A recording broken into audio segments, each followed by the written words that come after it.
Shalom. So I'm sure we're giving no praise to Yahweh, Ba'Shem, Yahushai, Ba'Shem, Kakadash.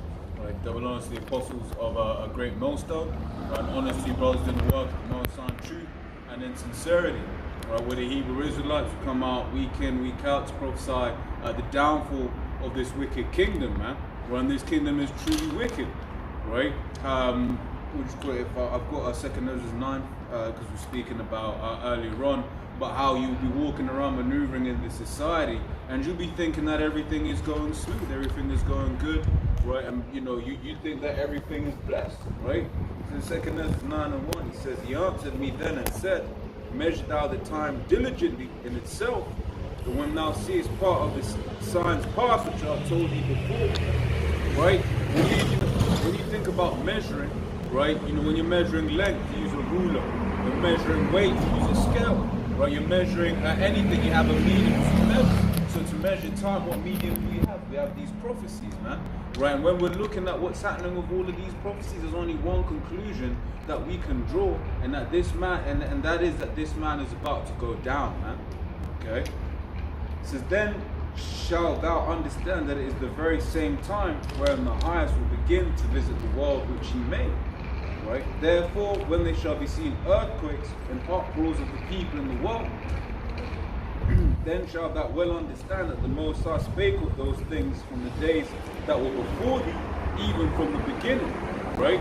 And hey, you know, as you can see, depending on what it is, whether it's the the Vanessa passports, whether it's just general discontent with the people and their governments, man.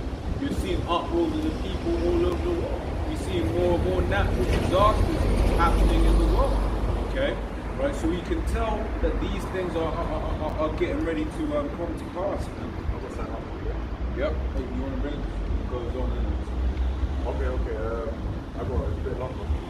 Okay. Yeah. Alright, this is Matthew chapter 24, verse 2. And Yahushua said unto them, see ye not all these things, verily I say unto you, there shall not be left here one stone upon another, that shall not be thrown down. And as he sat upon the mountain of Olives, the disciples came unto him privately, saying, tell us, when shall these things be, and what shall be the sign of thy coming and of the end of the world? Yep. So the disciples were inquiring to our Lord, hey, you know, when is the end going to come? That's what the disciples, the men of the Lord were always in that mindset, man. When are we going to get out of this situation that we're in? You know? And it says, and Yahushua answered and said unto them, so this is the sign of the end of the world. Take heed that no man deceive you, for many shall come in my name, saying, I am Hamashiach, and shall deceive many. And ye shall hear of wars and rumors of wars. See that ye be not troubled, for all these things must come to pass, but the end is not yet. For nation shall rise against nation, and kingdom against kingdom, and there shall be famines, and pestilences, and earthquakes in diverse places. That's what's happening, man. Yep. And you know what? You know, you've always had earthquakes, you've always had pestilences, but as we're nearing the end, okay, of this age, as we're nearing the end of the world, what's happening is, these things are bunching up. They're coming frequently. They're happening in all diverse places around the earth. Places that don't usually happen. You know, Esau likes to talk about fault lines, but there's places getting hit by earthquakes, storms. Yeah. Whoa, hey, London, not London, but South England had 2 tornadoes in July. Where the south of England had 2 tornadoes in and that was within like a couple of weeks of each other as well. It's like, right, that doesn't happen too tough. Major flooding all throughout the earth. Like you had once again, south of England got to get absolutely hammered by the floods, man. Yeah. You know? So these are all signs. So when you're seeing on the news, what does Esau likes to say? Oh, climate change. Now, these are signs of the end of the world, man. These are the signs of the end of this man's empire. Okay, the fall of Esau and the rise of Israel through the return of our Lord Yahushua, man. That whole climate thing, that's just straight up witchcraft, man. Right? Because in the ancient world, what would the people have been privy to? They would have been like, yo, this is happening, that is happening. All of these floods, all of these different calamities coming upon the earth, right? Hey, maybe the Most High is angry, right? Maybe we might need to appease the Most High, right? But by the fact that he has pushed this notion, this this bit of witchcraft called climate change. People say it's climate change. Right, it's not just climate change, mate. Well, it's the Most High judging this place for the wickedness that's going in. Right, and these are, as I was about to say, these are just the beginning of sorrows, man. This is Zephaniah chapter 3 verse 5. The just Lord is in the midst thereof. He will not do iniquity. Every morning doth he bring his judgment to light. He faileth not, but the unjust knoweth no shame. So every day there's judgments going out, man. People are getting splattered. Yeah. You know? People are getting homes defunct. People are getting swept away in floods, getting broken down in buildings. You know? Getting swallowed up by the earth. We're getting earthquakes. You know? I remember years ago when I was growing up, there was an earthquake in Turkey, which that place gets hit here and there. Now they're getting hit wildfires and all that, floods. They got an earthquake. I remember growing up, seeing like my parents talk about it, and all I used to see on TV is people in concrete and dust, you know, stuck in the earth, man, having to get like, and they were bringing them out all crusty. So the Lord's bringing out judgment, and it's getting more and more and more, man. Why? Because these are the signs of the return of Yahushua. When Yahushua comes, man, hey, this is saying Isaiah 66, the Lord's coming with fire, man. Yeah. He's coming with his chariots like a whirlwind. Oh, that's another sign. Seeing the chariots, the so-called UFOs, more and more signs all around, man. That's it. That's it. This is 2 Ezra 16:17. Woe is me, who will deliver me in those days? Right, and this is Ezra, an ancient prophet. Right, and he was looking at what was happening. He was like, oh, who's going to deliver me when these things happen? Okay, because that's what the destruction that he was basically seeing in the visions was so great. Right, it says the beginning of sorrows and great mournings, the beginning of famine and great death. Right, and we're once again we're seeing you know, all of the cogs in the machine for these famines to start happening. Right, we're seeing that coming to pass at the moment. Right, you had a situation whereby Nando's didn't have enough chicken now to close 40 stores. There was no milkshakes in any of the McDonald's in the whole of the only Northern Ireland had milkshake in their McDonald's. Now people are like, oh, this is milkshake. Now that's a major thing, because McDonald's, that's a major corporation, man. Right, if major corporations are struggling to get goods right into their stores, then guess what? Right, that's how about the little guy, right? That has to basically compete with the drivers and say, okay, cool. Well, I need you to deliver this for me, right? But he's gonna be like, yeah, but that's gonna cost you. McDonald's gonna be able to pay, but you ain't gonna be able to pay, right? And it's not just gonna stop at food. It's gonna be all of your goods, right? Your tech, or anything that involves logistics, man, is going to start failing in these last days. Well, just add to your point, all of a sudden, you've got global chip shortages. Yeah. You get food, you know.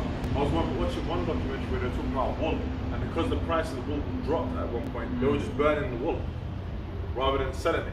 Yeah. So then it's like you can make artificial, because you know, you got farms getting messed up with storms and all that, but at the same time you can artificially do that as well. Esau's playing games, man. Yeah. And you know, ultimately, you know, that's part of that's siege tactics. Yeah. When you're making a siege on a city, one of the things they do is they cut off the bread. Yeah. You know, they cut off the bread, man. And when the people start getting the bread, they start going insane. That's why you're gonna see people. The scriptures go into it. I've got 2 Ezra 15 up. I've got that, you know. I'll keep it on there later. Yeah. So yeah, we finish up. Says the beginning of famine and great death, right? The beginning of wars, and the power shall stand in fear. The beginning of evils. What shall I do when these evils come? And you know what the answer is? Trust in the Lord. That was a video that they posted to Hard Dead, man. Right? When these things start happening, all we can do is trust in the Lord. Not go into his clinics to get a Vicky's Valvenic. Right? You don't know what the hell that's gonna do to you, man. Trusting in this devil. Right? No idea, but we know that if we trust in the Lord is going to make a way. Right? That's what we do know. Behold, famine and plague, tribulation and anguish are sent as scourges for a memory. But for all these they shall not turn away from their wickedness, nor be always mindful of the scourges. Behold, victory shall be sold for cheap upon earth, right? That they shall think themselves to be in good case. Right, and once again, that's what people are seeing. You go to the stores, but although it's starting to, you know, become a problem more and more, but for the longest time they were able to just go get whatever the hell they wanted, right? Because the victuals are cheap. Right? Everyone thinks everything's blessed. Once again, going into the a statement that the elder had made earlier on. Right? People are so concerned whether you've got Vicky Val Venom or not, that they can't see that the bloody the stores, the shelves are getting emptied in the stores, man. Right? But that's because he's very good at manipulating people into what they should and shouldn't be following. Right? Here it is. It's very evident to us that are awake what is about to happen. But for them, they're just saying, I just got mine so I can go on holiday. It's a little bit more. And then and even then shall evils grow upon earth, sword, famine, and great confusion. Yeah, I just want to bring out precept to back up your point. Trust in the Lord. This is Psalms 145, verse 18. It says, "The Lord is nigh unto all them that call upon Him, to all that call upon Him in truth." And that's the elect. You know, the elect of the nation of Israel that call upon Yahweh, Shai, in truth, man, sincerity in the truth. And the Lord's going to hear that, man. And the Lord's hearing our cries now. Yeah. We're coming out on the highways and byways. What we're doing, we're sighing and crying for the abominations that we've done in the midst in this wicked empire, man. You know, and we're showing our people the right way. And those that take heed, okay, just like we heard this word, those that take heed, and you know, it's about the sealing of the elect, man. And the Lord's going to bring that.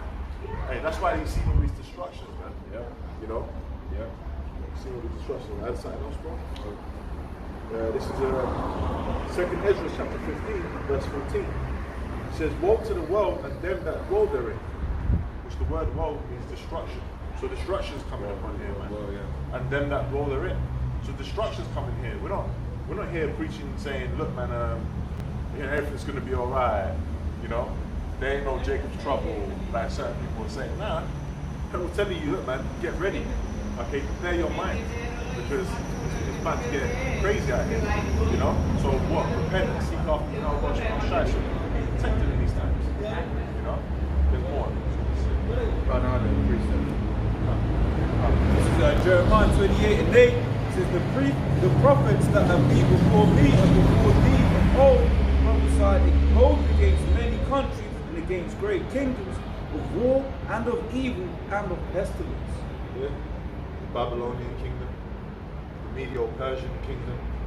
You had all these great kingdoms before. Okay. And what happened to them, man? You know, the prophets were cursing it out.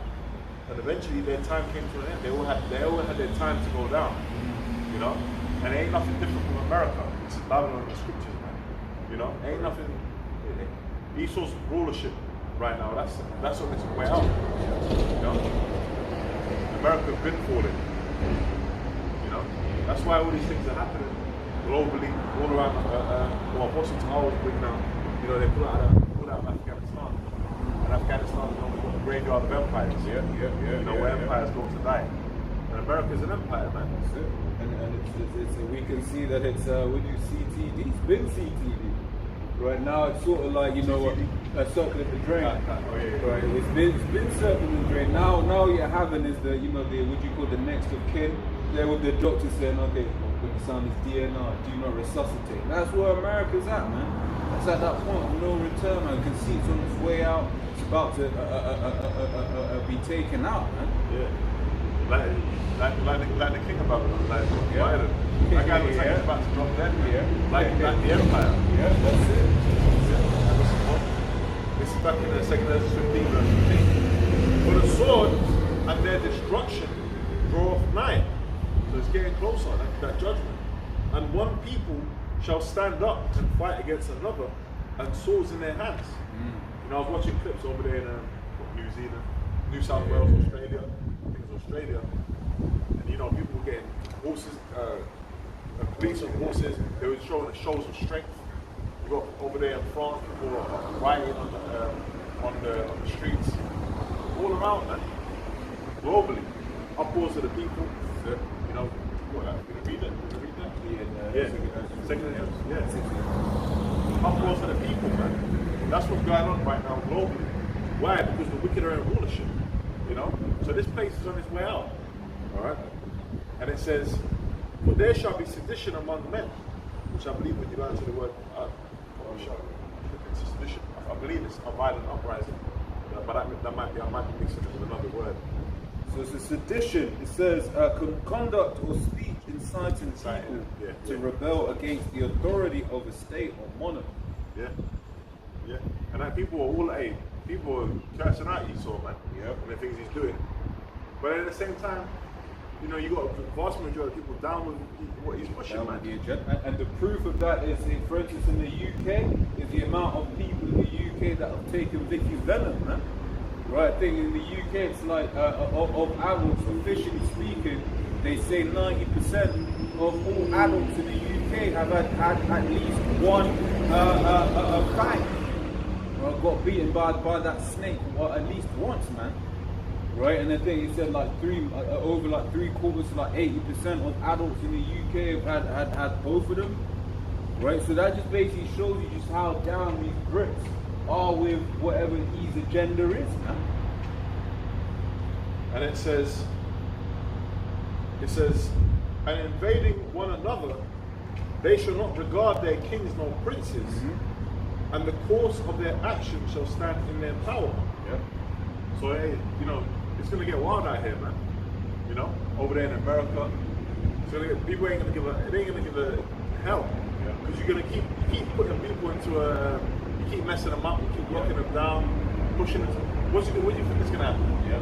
You know, people are gonna start rising up, man. Yeah. You know, and they want that. The wicked elite want that. That's why they're their orchestration. You know, so that gives them the when they're doing that, what does that give them to go into the martial law? Okay, now send in the troops. Oh no, this is too much. Send in the troops. We can't. That's why you have like little examples. Like, for example, when the London riots happened over here in the UK, what do they do, man? They send in they didn't send in the troops. They sent in the police force, right? And with the police force, they showed of strength. They were doing documentaries about it and seeing the response of the people, agent provocateurs, you know. Then you had like so-called terror attacks. They were sending in the troops to walk around Central, you know. So they just, these are all things adding up to what? They just need something really major to happen. And they're gonna start sending in the troops. You know? That's part of that sword. So I was going to say, what Esau did, he used to be certain people during the riots, and then he was like, we need to bring in the army, we need to bring in the army. Oh yeah. But that's that program, so that the army comes in and solves these problems. Like for instance, I don't know if it's still scheduled to happen, right? But in Australia, the truckers are planning to go on strike, right? To, you know, against all these bloody, things that they're trying to push out there, right? But then how do you solve that situation? Get the military to do your delivery. And that's what we're going to start seeing more and more in these last days, the military being drafted into the civilian time so that people become acclimatized to seeing them everywhere, man. Like, for instance, I remember when the elders came back from Brussels, they were saying out there, man, you around Brussels just had their military men just out there on a casual tip. Yeah. And it says, a man shall desire to go into a city and shall not be able. We're seeing that before our eyes. Yeah, that's been the story of the last 18 months. Right, and now in Australia and New Zealand it's the same. They're now finally getting into that now. I mean, they've been they're constantly like being locked. I think they've had like 6. Either it was Australia, New Zealand, man. Who was watching that? I think he was watching that video where they were stopping people in the cars. Where are you going? Was that Australia? I think that was Australia. One of them countries in that area. I think that one was Australia. They were stopping people, checkpoints. And you know, starting with the apostles and elders, we've been telling you this, you know? And it's only going to get ramped up even worse. Now you're just seeing like, okay, stop checkpoints and all that, military vehicle here and there. It's going to come to a point where you're going to be seeing just military everywhere, man. Okay, you ain't going to be able to move without, you know, your passes and this and that, you know? Rations. Okay? And it's all leading up, that all ties in with the MOTE. That's it. You know? Yeah, because they want, and another thing, going back to the concept of free weather, if I may, well, I keep saying, you know, the Amazon documentary, Clarkson's Farm, right, where it basically just goes into, you know, it's a bit of a whatever, what have you, right? But when you actually watch it, you start to understand just how important good weather is for a good crop. So now you've had, even before this whole thing, you had issues with the crops. And then now you had issues with this thing, and you had years, 2 or 3 years worth of terrible weather. Beginning of the year in Europe, it was too cold. It was too cold at the time when farmers should have been planting seeds. So that, as we know, is going to lead further into it and help feed these famines, man. Yeah. It says, but because of their pride, the cities shall be troubled. And yeah, man, you look at them shopping bags, right, where it says London, Paris, New York, right, all of them proud ass cities. Look, man, the Lord's going to deal with all of these proud cities, man. Hey, even where we used to teach out there in Oxford Circus, right, when we was out there, you had loads of people and everyone was like, yeah, this, that, and the other. But guess what? It was empty. Empty, no one there. Right? Maybe now things are, slightly starting to pick up. For the longest time, there was nothing there. As we see back then, in the moment, in a click of a finger, can turn it back into that, man. But can make that place what you call it, a graveyard, man. Right? Because that's what they said they might have to do with Hyde Park. I don't even remember at the beginning. Right? Back in March last year, they all said, we may have to use Hyde Park as basically a mass grave, man. Or where they got all these different massive empty storage units and all that. They're building up these, what they call it, internal camps, they call them. Yep. What do you think that's all about, man? It's for the rebels. Yep. You know? People that ain't down with the system, man. Ain't down with these sorts of BS. You know? They can put you in there and just talk about that, what Revelation 2 10. You know? It says, the houses shall be destroyed and men shall be afraid. So it's going to get hectic out here.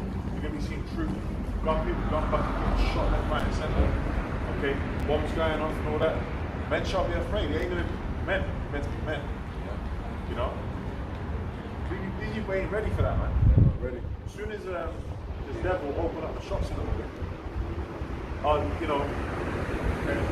they're in that mindset where everything's going back to normal. No, it's not going back to normal. It's over, man. You're getting played by the serpent. That's it. Hey, both sides of you are getting played by the serpent.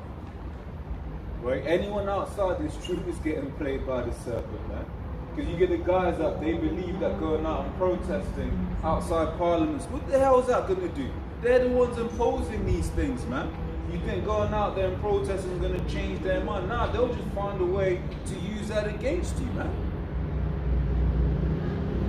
And then the people that all for getting they're another one. Right? Because what people don't seem to understand, right, is this is a war. Right? They don't seem to understand that there's a war going on and they're the problem.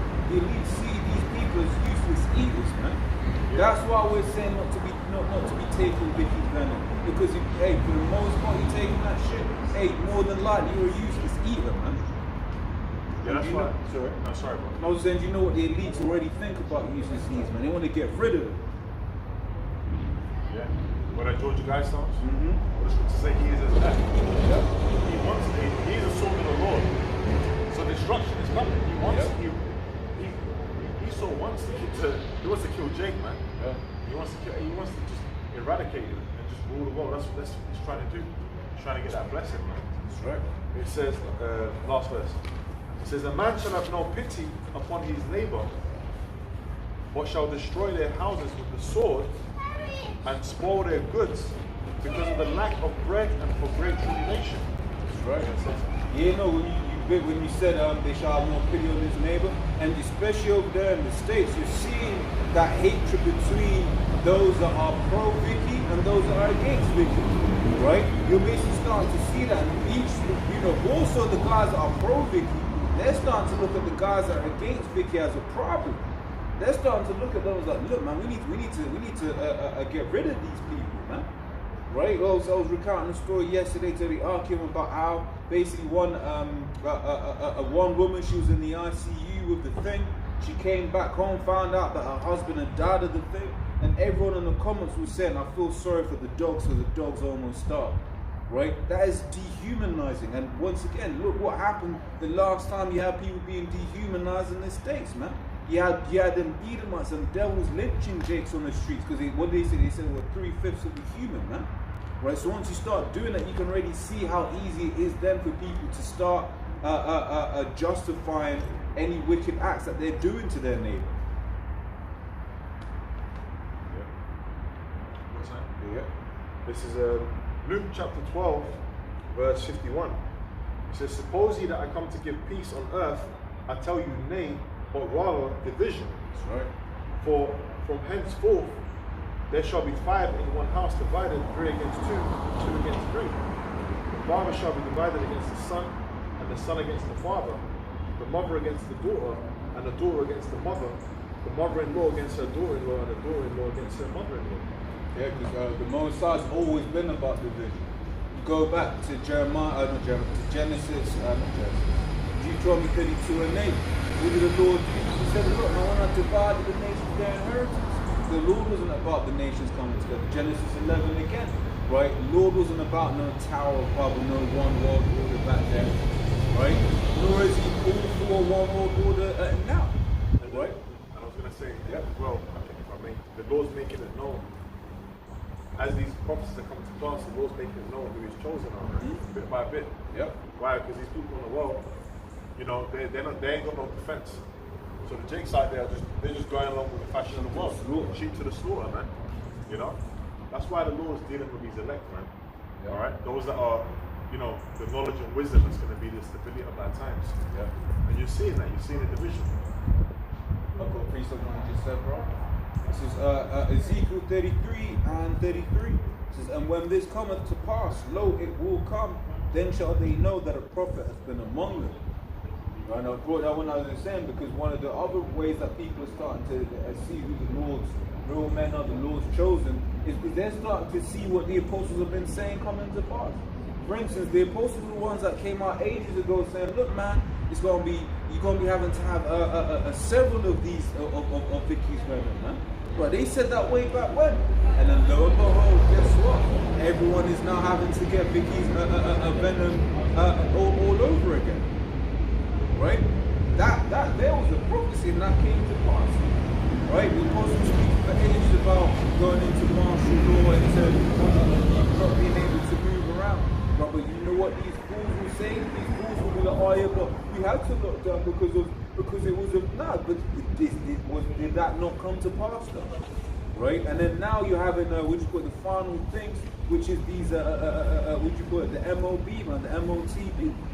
Right, you're starting to see how he's going to play the MOTB into all of this. And once again, when that starts happening, right, you're going to have, as the apostle said, you're going to have people that were like, oh, we never really said it wasn't. We kind of said X, Y, Z, this, that, and the other. But no, the apostle said that, and you were scoffing, man. And now you've been found a liar, and they've been found to be telling the truth, man, and to be the real men of the Lord. Yeah, and everyone's prepared.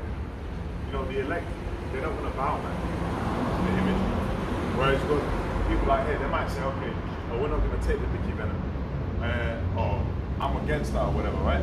Then all of a sudden, now they tell you, okay, let's say they turn around now and they tell you, you can't go on holiday. Yeah. A lot of people took it up back in that. Then, I was going to say, there's some people now, now you're going to lose your job. You know, apostles have been doing videos about people on the comment boards, what about the job? Man, that's what's going to be done away with. Right? Anyway, yeah. This whole thing is about trusting in Yahweh Shema Shai. This whole thing is about the Lord seeing your faith. The Lord's going to, those that have faith, you can't please the Lord without faith, man. Hebrews 11 and 6. So the Lord is showing that you know, the believers out there, man, with faith. That's what the Lord requires. And we're going to be looked after. The righteous one into the name of the Lord is a strong tower. The righteous one into it is safe. And if I can say, brother, it goes back to precept yoke, then start to find religions within itself. Right? People are worried about, oh, but what about my job? Look, man, there ain't too much left in this man's kingdom, man. There ain't too much time left.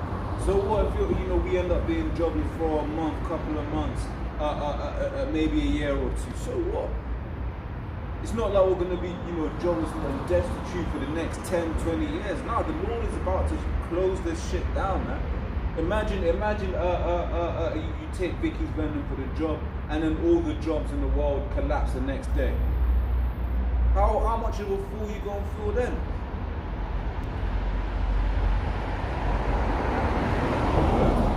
I got something. Yep. This is Ecclesiastes, chapter 12, verse 4. It says, "And the doors shall be shut in the streets when the sound of the grinding is low. And he shall rise up at the voice of the bird, and all the daughters of music shall be called low." You know, the scriptures talk about the sound of grinding being low. You know, shops being, places getting shut down, this society getting shut down, man. And that's what we've been seeing over this last year and a half, 2 years. That's what we've been seeing. So he's making his moves to go towards the MOTV. You know, you get constantly bank branches are getting shut down. The society is getting more and more cashless. Every time we have a conversation with any kind of business owner, you ask them. You know, we spoke to that guy yesterday. Yeah. And he owned the off license. Yeah. And we said to him, "Hey, how much cash do you take?" He said, "Barely any." He said, "Some old age pensioner people will come and pay cash here and there, but really it's all card." So that's, we're all moving into what? The fulfillment of the prophecy in Revelation 13 and 16. And that's part of Esau's agenda, man, the wicked elite. You know, they want to put that MOTV in everyone, man. So, you know. Yes. So Proverbs 29 and 2 says, "When the righteous are in authority, the people rejoice, but when the wicked bear rule, the people mourn." Right? And everyone's mourning, man. People are going to be mourning more and more. So why? Because the wicked are in rule, man. Right? Once again, when you talk about, you know, things closing, those are people that are losing their jobs. Those are people that may have been able to feed their family, no longer being able to feed their family. Right? When this man is saying, "Oh, you gotta, you know, do X, Y, Z," right? Otherwise you can't live like a normal human being. Guess what? That's oppression, man. Right? And you have conversations with people that are taking Vicky's Venom, right? And you can kind of, especially if they're Jay, you can kind of see, like, you know, you start talking, but you don't know what that's going to do to you. They kind of half glitch this, that, and that, because deep down, they know ultimately that they themselves don't know. They're just putting on a brave face. But guess what? That more fool them. They ain't got that stability. They ain't got that stability, and that's it. Because we have the stability. Once again, we know and we understand that if we get kicked out of society, it's only going to be for a short season. And more so, the Lord, as I was mentioned before, the Lord said we're going to be protected anyway. So what's the big deal? Right? It's all about faith. Right? These last days are all about faith.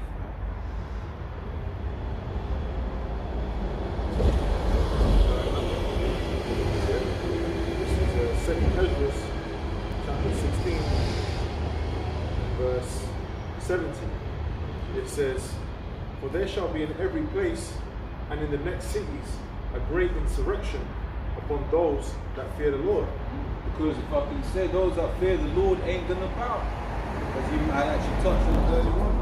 Right? Those that fear the Lord ain't gonna bow to what this man's gonna do. Right? So we're gonna become more and more of a problem. Right? It's those that fear the Lord, you know, because you're going to have people that are eventually going to bow, take Vicky's Venom, or take the MOTV, but those that fear the Lord, they're going to be like, "No, I ain't down with that." And that means they're going to become a problem. Right? Because even now, you know, what was it, elder yesterday, or who I was watching, was basically saying more and more, if you ain't got Vicky's Venom, people are looking at you like a biohazard, man. They're looking at you like a threat. You tell them they'll take a couple of steps back, start, you know, getting like this, go clenching up. Why? Because that's how they've been conditioned, man. So imagine in these last days when the media machine turns against the believers, man.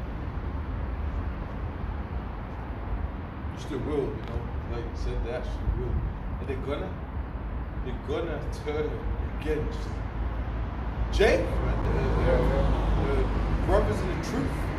They're gonna come with that, "Oh, you guys are terrorist spirit," you know. The way like the Afghanistan thing, they're already talking about Afghans getting on flights in England. They're already saying that bullshit, so they're already setting up fucking narratives excuses and all that for false flags. Oh, it was Afghans that got in the country. And these people believe that when it's all set up, and then and that's part of order of chaos. That's it.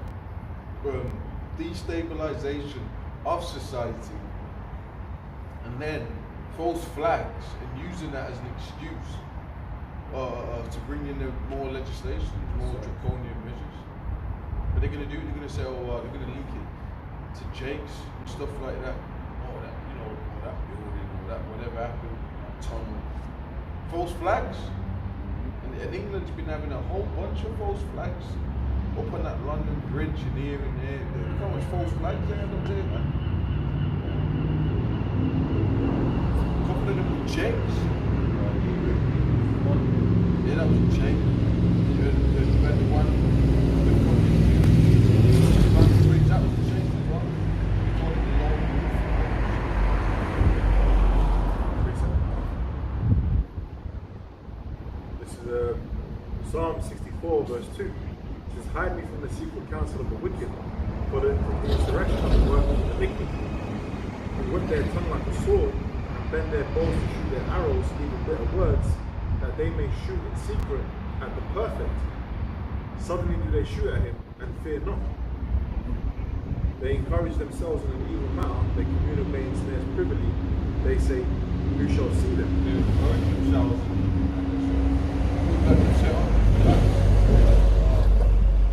So that means they're planning these things.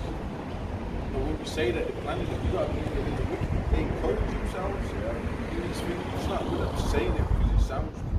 But these people are actually the wicked. They're going to do everything in their power to do any scheme, lie or false flag they're going to do to get in those draconian measures. Anything. If I could say, You had the war on terror, Bush was in them, and it was weapons of mass. And when they went there, it was nothing to do with. We weren't talking about weapons of mass destruction. But when you go into it, all wars were bankers' wars. It was all funded, and they profited off the wars in the international banking. Rothschild, Rockefellers went to profited from these wars. Now the general public, they're not into that. They don't know about that. You know, the average person is a nationalist. I'm going to war for Britain, or I'm going to war for France. War, and I'm going to kill some, people. What about when you got to fight other Edomites? Look at World War II. Edomites fighting Edomites. Oh, what I'm fighting is belief system and his ideology. Right. But guess what? The international bankers are the ones that profit. That all wars are bankers. There was a civil war in America. I think Napoleon and them. You know, that was a famous one. All the World War I, World War II. You know. There was support the Nazis and both sides of it. Yeah. But what they did, when you look at what they got, that's when you know more profit in the international markets. And they got the what we call the Amalekite state, which is basically it's a world government. Because you can't say nothing against them, they're so protected. It's a secret council of the wicked. It's on a big level, it's a world government. But you can't, but you don't know if you mention them, don't mention them. Because you're getting done. Well, they mention like you got the Freemasons. They say, oh, we're not. They say, oh, we're not a secret society. We're a society with secrets. You know, there's all manner of bullshit happens amongst the Freemasons and what part of them groups. And I brought them up because there was that Freemason that did that letter, Albert Pike, the 3 World Wars. You mentioned the state, the state over there, our land over there in Israel. You know, that was one of the things in World War II, man. That was one of the part of the plan. You know, you got the Freemasons, it's like they want to build their craft up. Then you got the Illuminati. The Illuminati is really the higher echelon of Freemasons. They're really the higher ones. So you got people that can be Freemasons, low levels. I was in that Edward G. Griffin documentary, wasn't it? Capitalist Conspiracies. Yeah. right, where they basically show you that it was like, and the guys, right, that they're in this circle, they think that they're at the top. Little did they know that there's another level in the middle. And then even another one, they'll think that they're at the top, and they'll find out there's even more. Oh, God. Yeah. Well, this real quick. This is Proverbs 4:16 says, "For they sleep not, except that they have done mischief." And you know, we talking about the music industry. That goes into that. I'm a rap back. Tom Jones, this and that, Alicia Keys. Who own music? Who are they? First of all, they've signed their own. Yeah. You know what I'm saying? It's like people are Primark. Who owns Primark? You're looking at some staff that's in there promoting the company, and then they're expendable. You keep recruiting. That's like your record label. Your rappers are like expendable people that are like workers in the organization. You always got a new rapper. Oh, his album sells flop, so they got the new hot sensation. You know what I mean? If he doesn't cut it, then they sack him and they get someone else. So they've got this agenda. That's your rappers. When they sign to these major corporations, they got sets. When they do a music video, that set is being set up by the record label. Stand there, put that clothing on, promote this. That sign. They're not doing that. They're promoting the. That's what they got. That's what they sign. So this is something called artistic control. But basically, they're slaves. There's no other word for it. They're slaves. That's why they can't, sing about what they want to sing about. That's why they can't, you might have, a musician that's incredibly intelligent, but then the record label's like, nah, you're gonna do some stupid music, man. That's why it's okay to rap about Jake killing Jake. I remember one Edomite was basically in a TEDx talk. He was basically saying, but wait there. When I if I was to make a song about killing cats, they ain't gonna allow me to make a song about killing cats. However, they're gonna allow you to make a song about killing other black men. So they look at you, Jakes, as you lower than animals. Look at you as you lower than an animal. Okay. Yeah. Imagine you had animals got more rights than you fucking humans, man. Because imagine how the Jake that made a song, yeah, and I skinned that dog. I did this to that dog. People gonna be like, yo, what the fuck? But they made songs about that to kill another Jakes. Yo, come up and the ops and the this and the that. It's like, what are we doing, man? So, for they sleep not, except they have done mischief, and their sleep was taken away unless they call something good. Yeah, so the top elites, that's their agenda, and their things about confusion. They got people. It's all about confusion. Confusion. You can control people if people are confused. So that's why, give me control of the nation's money. I care not what their laws are or whatever we said. Because you're controlling their economy. You're really controlling them. You're controlling their bread. You're controlling what's going on. Then you really control everything. Because they're not gonna the elites are behind all your media and that one anyway. They're behind it. They got everybody in pocket. The governments are in debt to the banks. So they actually are. So how come? Why the banks? Who the banks in debt to? You've got to ask yourself, who's the banks? You can't just say, well, that's just how it goes. That's what people say, that's just how it goes. It just stops at the bank, and people are controlled by actual building. You know what I mean? That's how they look at it now, but it's just the bank. He's in debt to that building.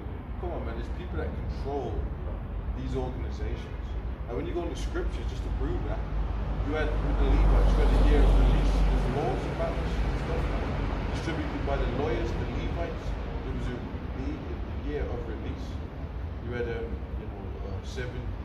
year of jubilees and stuff like that. So if you had debt for 6 years, I think in the 7th year you'd be released. So and then you had the year of jubilees. Yeah, the 50th or 49th or something like that. One of them. So like, so that's righteous. You know, so that's actual law, not just you're in debt to this permanent building. No one owns it. There's no one here. It's a vacant building, but you're just in debt to it. And that's just how life goes. That's bullshit. That's how they get you. Because these international bankers are hidden personas. No one knows who they are.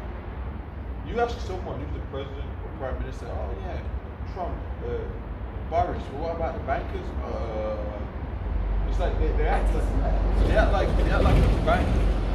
It's like someone's working as them. But these people are the ones calling the shots. The banks, the international people that own the banks. So, if I can say, you might be lord of your own house, right? But guess what? If you ain't got money to do things in your house, there's nothing you can do. The bank ain't gonna give you a loan to make an extension. Guess what? You ain't gonna make that extension. This is Proverbs 22:7. The rich ruleth over the poor, and the borrower is servant to the lender. You know? The car you have,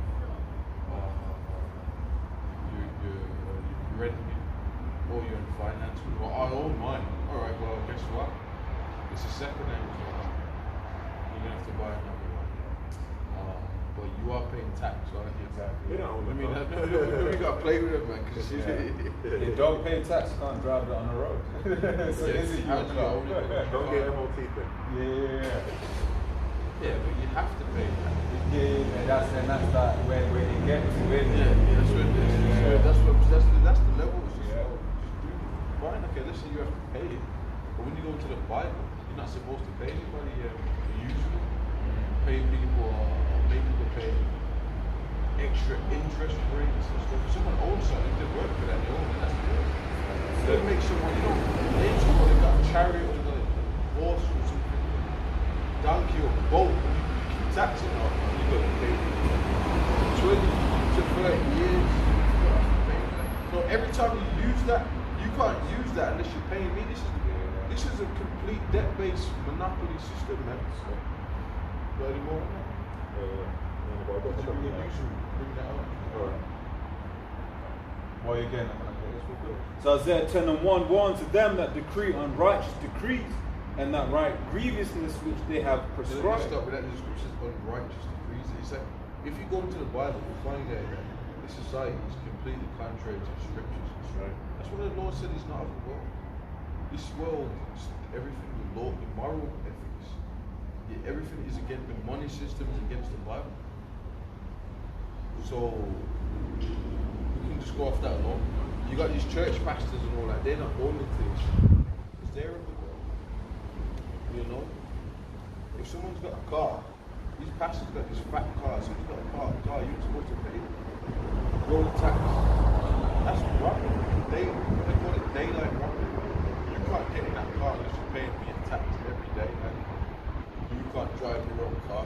I know you bought it, but you still got to pay. I thought I worked hard for. I worked. I earned the money that was required.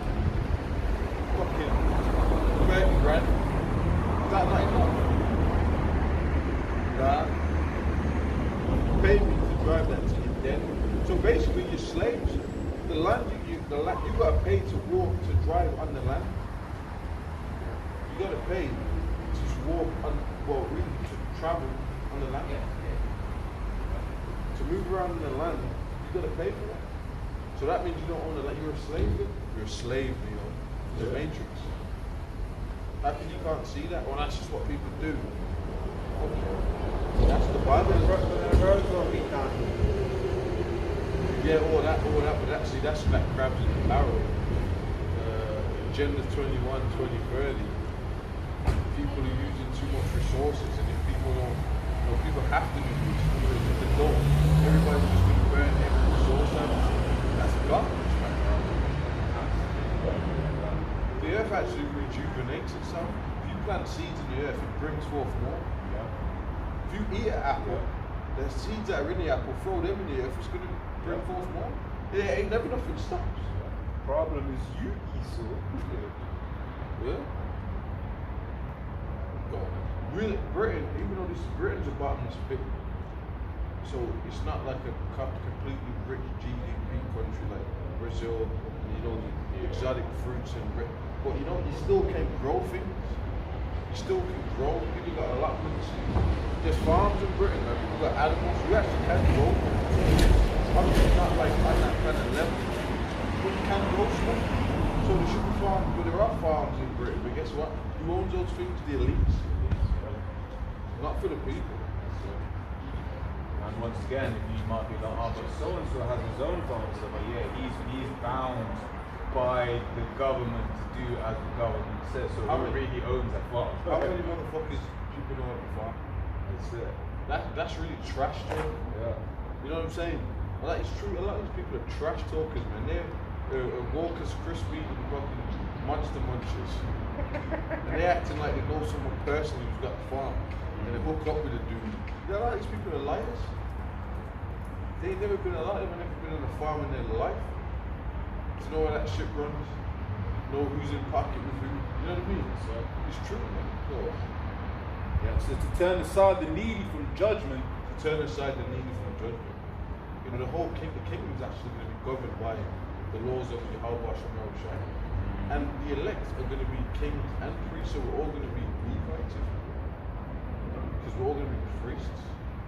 You know, if you go, we're all going to be, the elect are going to be distributing the laws to all the other nations and the galaxies and the earth and in the other countries.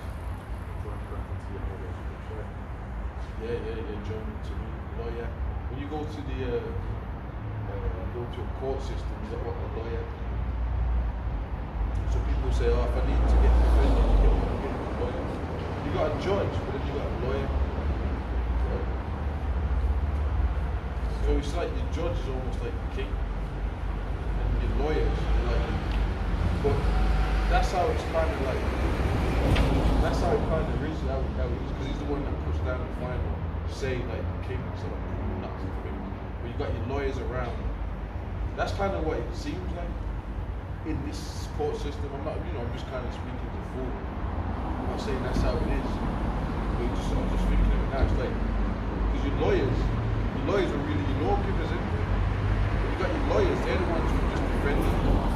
They ain't really got much say. You know what I'm saying? But a lawyer is really the Levites, the lawyer, which are the ones that are offering your sacrifices to the Most High. But in a way, it's the same. They kind of, if you sin, it's kind of like that. If you get a lawyer in this society, if you did something wrong, they're trying to go before the judge to say, look, well, this is why you shouldn't. You know what I'm saying? So really, it's the same thing. In the ancient world, the lawyer, they would go get the animals for your case law. Look, he just broke this law. So he's kind of pleading to the judge, like, look,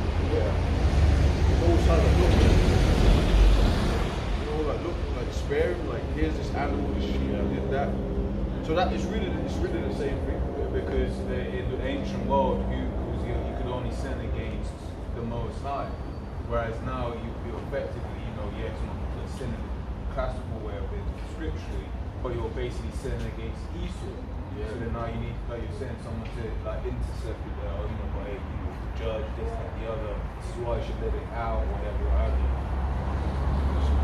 In the kingdom, we're going to be judges. So other nations are going to come before us. We're going to be judging the other nations.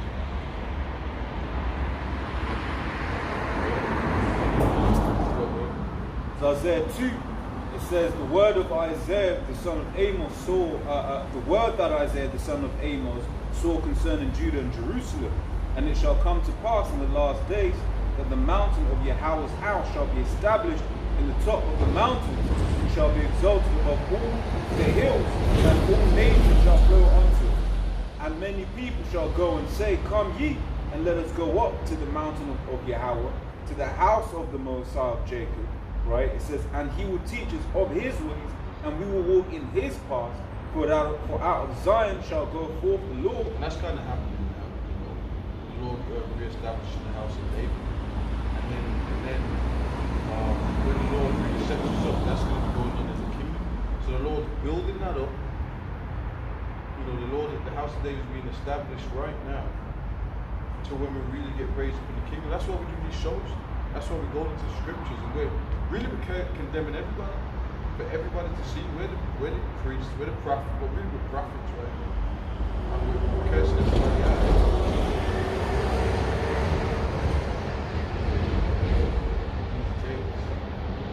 Whoa, who's going up? You know what I'm saying? Now when we're in the kingdom, all the nations, they're going to have to serve us, man. We're going to be distributing the law of the how much they will shine. Man, carry on, bro. Yeah. It says, and many people shall go and say, now these let us go up to the mountain of Yahweh, to the house of the God of Jacob, and he will teach us of his ways, and we will walk in his paths. For out of Zion shall go forth the law and the word of Yahweh from Jerusalem, and he shall judge among from Israelites. Yep. Because people seem to think Esau is a lawgiver, but he's not. Esau is a lawgiver of the image of the beast, the Roman system, the dragon.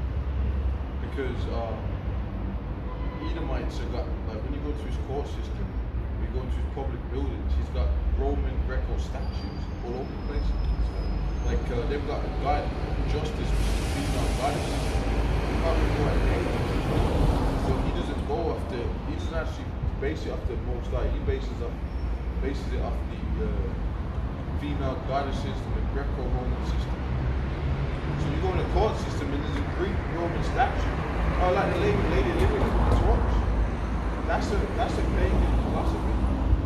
That's a Samaritans. That doesn't give you justice in life. And when you read that about the ancient Roman god, they actually had goddesses that were the givers of life, that were the givers of justice. Like Nike, that was a god of victory. So that's why when people go to do any kind of sports, athletics, Olympics, they bless that in the name of Nike, the way Nikes. Which Nike. Okay, I want to read that. I want to read into that. So the god Nike is for victory.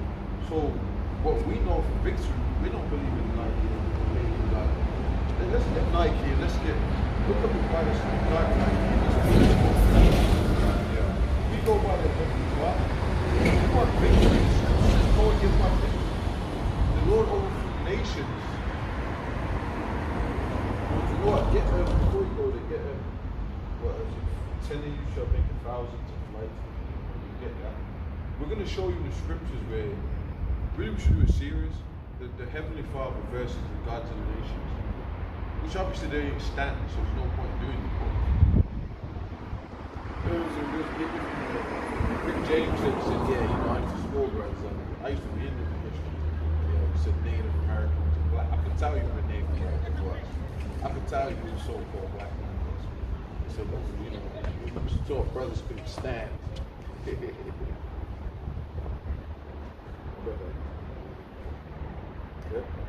This is Deuteronomy chapter 32, verse 30. How should one chase 1,000 and two put 10,000 to flight? Good question. How should one chase 1,000 and two put 10,000 to flight? Two put 10,000 to flight.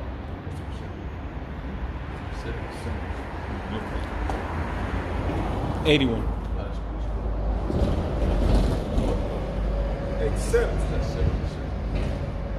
Except their rock had sold them, and the Lord had shut them up. Read that, get read it. Yeah, this is Deuteronomy 32:30. How should one chase 1,000 and two put 10,000 to flight? How should one chase 1,000? What? And two put 10,000 to flight. How does that happen? It's not going to be. How does somebody do that? You've got to have divine intervention, and it ain't Nike. Now these Romans actually believe that shit. These Romans actually believe. When you go back into ancient Rome, they had statues, and you got the wonders of the world. They actually had giant statues dedicated to these gods.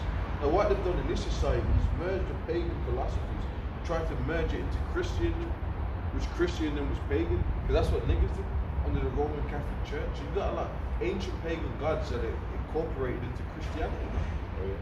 That's what they've done. Yeah, like I think they've got a statue where people go to kiss his feet, like Roman Catholicism, all that. That's really Pagan Roman god. yeah. That's true. They actually remember that.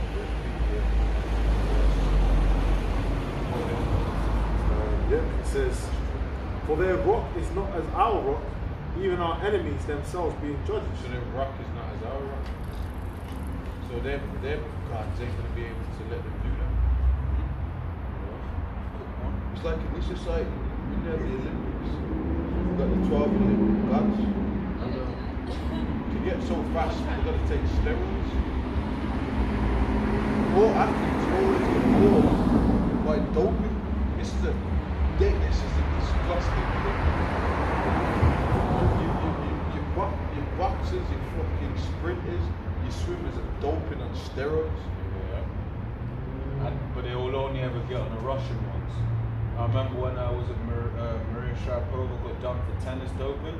I remember people I worked with at the time were big into tennis, and I was like, look man, everyone dopes. It's just how good you can get away with it.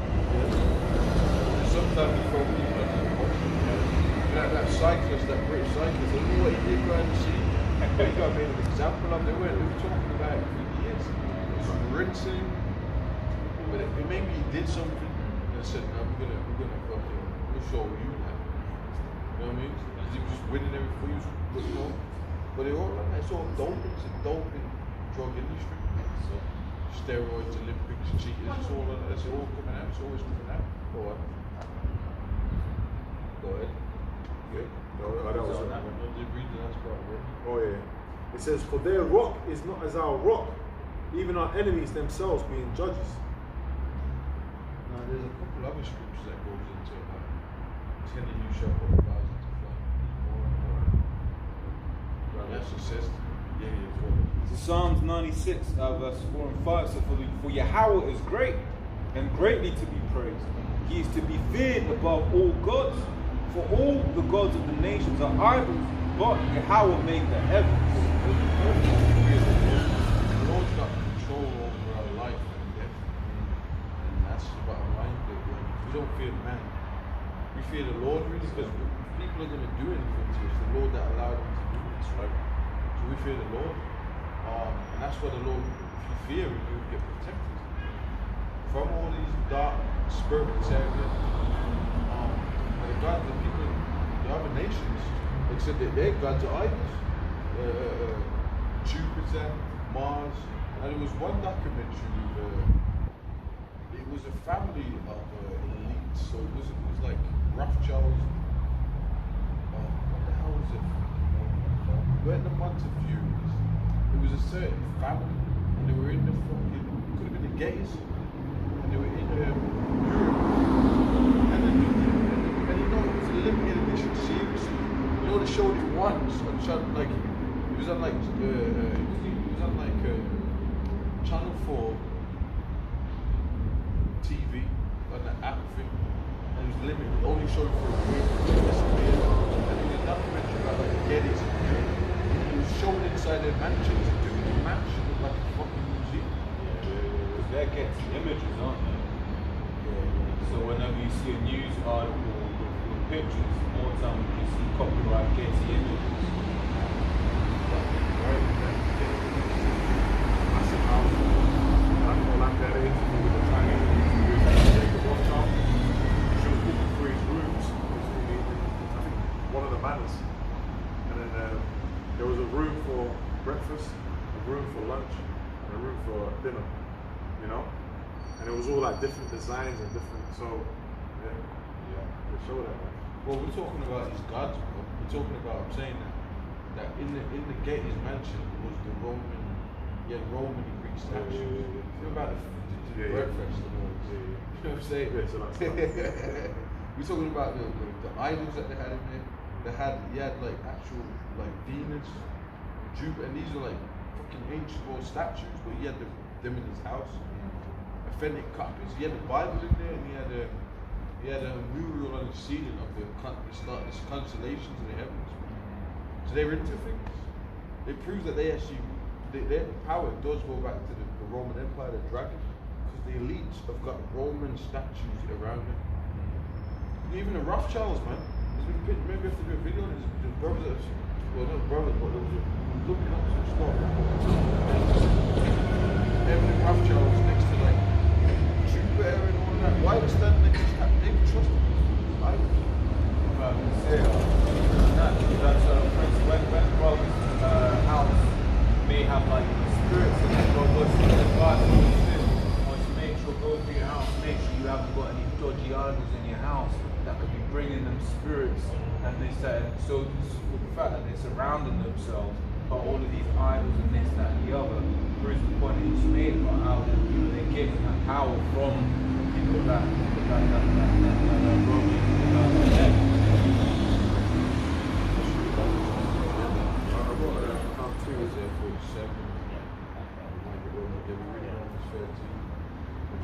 No, let's bring the precept touch.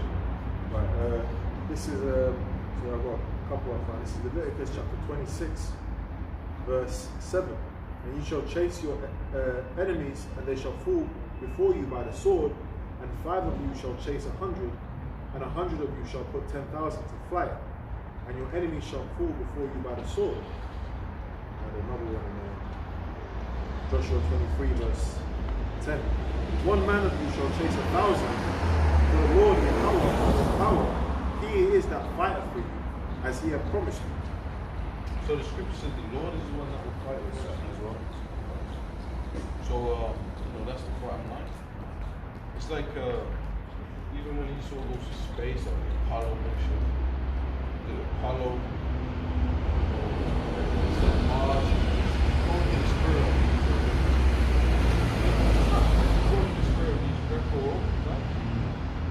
So when he goes out to space, I'm going to call that planet Mars. So that's the spirit. But the scripture says what they said about the name. It said like, what shall I call him? Yeah, it says, 1 man of you shall chase 1,000, for the Lord Yahweh, your power, he is that fighter for you. Right, so the Lord's the one that gives you the fight, not Nike. You don't know that bullshit.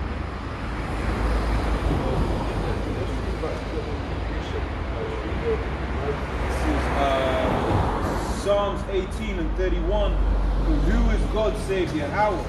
Or who is the rock save our power? It is the Most High that girdeth me with strength and maketh my way perfect. He maketh my feet like hinds feet and setteth me upon high places. When you know what was funny, I typed in the lion and bear, and then there's a few men in the scriptures that the Lord said give them power to slew them. So that proves them stronger back then. But then there was men, special men actually. It was still a feat back then. Because even the lions would have been bigger back then the person in. Men would have been, the animals would have been, So you had King David slew lion and bear. Samson did that. Oh yeah, we went. You had the carcass with the honey in it. You know what I'm saying? You had a lion that slew like someone. But that's a different account. And then you had King David's 37 mighty men. He said he slew a lion in a snow pit. Yeah. That shit is cold. It reminds you of let's say Tomb Raider or bloody one of Jet Li's movies. If you want to see his training in the snow. But it's like actually he said, two lions like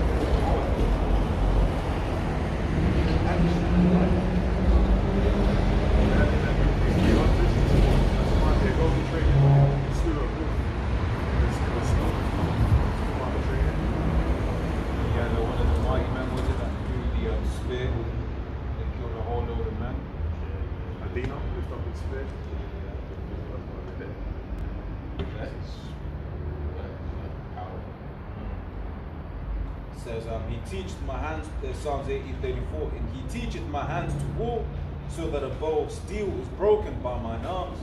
Thou hast also given me the shield of thy salvation, and thy right hand hath holden me up, and thy gentleness hath made me great. Thou hast enlarged my steps under me, that my feet did not slip. I have pursued mine enemy and overtaken them. neither. Now the Lord's going to give us that spirit in these end times, because we're going to be like Brightburn. We're going to be delivered, but we're going to be raised up. Especially when we come in, when we get beamed up, we come out of chariots, we're going to completely change. That's when it's a different story, isn't it? We're going to be definitely Brightburn when we come out of chariots. Because right now we need deliverance. That's right. So when we come out of chariots, like, we're going to do miracles, right? But when the Lord, like, because it's like when you check it out, when the disciples were doing miracles, they weren't even changed. They had a portion of the Spirit. So you can get a portion of the Spirit, have discernment, have dreams, read things, do miracles. But guess what? That's not a change. So when we go in the chariots and come back down, it's going to be like element moving power. We're talking about Brightburn spirit. Precept. This is Jeremiah chapter 16, verse 16. Behold, I will send you many fishers, saith the Lord, and they shall fish them. And after will I send for many hunters, and they shall hunt them from every mountain and from every hill and out of the holes of the rocks. Right. And that movie was a beautiful movie because he came from the spirit realm. Superman, really. That's who he is. It's actually Superman. You weren't unsaved and you were down humans. You weren't fitting in, you weren't trying to fit in. You jacked up everyone, even his mom got it. Yeah. And the whole family. He kept saying, "You lied to me. Yeah. You lied." And the movie had the plane was all crashing. That was all because they're him, innit? And this is there. Everything's okay. Man, that's it. He kept saying the mantra, the thing he was getting was take the world. Take the world. That's what Moshe's going to do. That's like a calling, innit? He was being called just like how when we came into this truth, we had a calling. Right? So it's just says, the ability to make that calling and election, sure. Well, the precept. This is Revelation chapter 2, verse 26. And he that overcometh and keepeth my works unto the end, to him will I give power over the nations.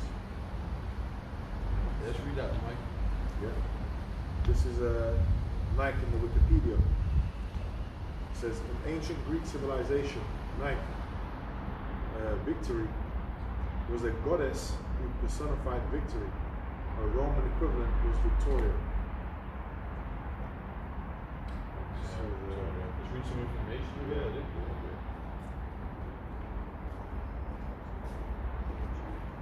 Wikipedia, read about it.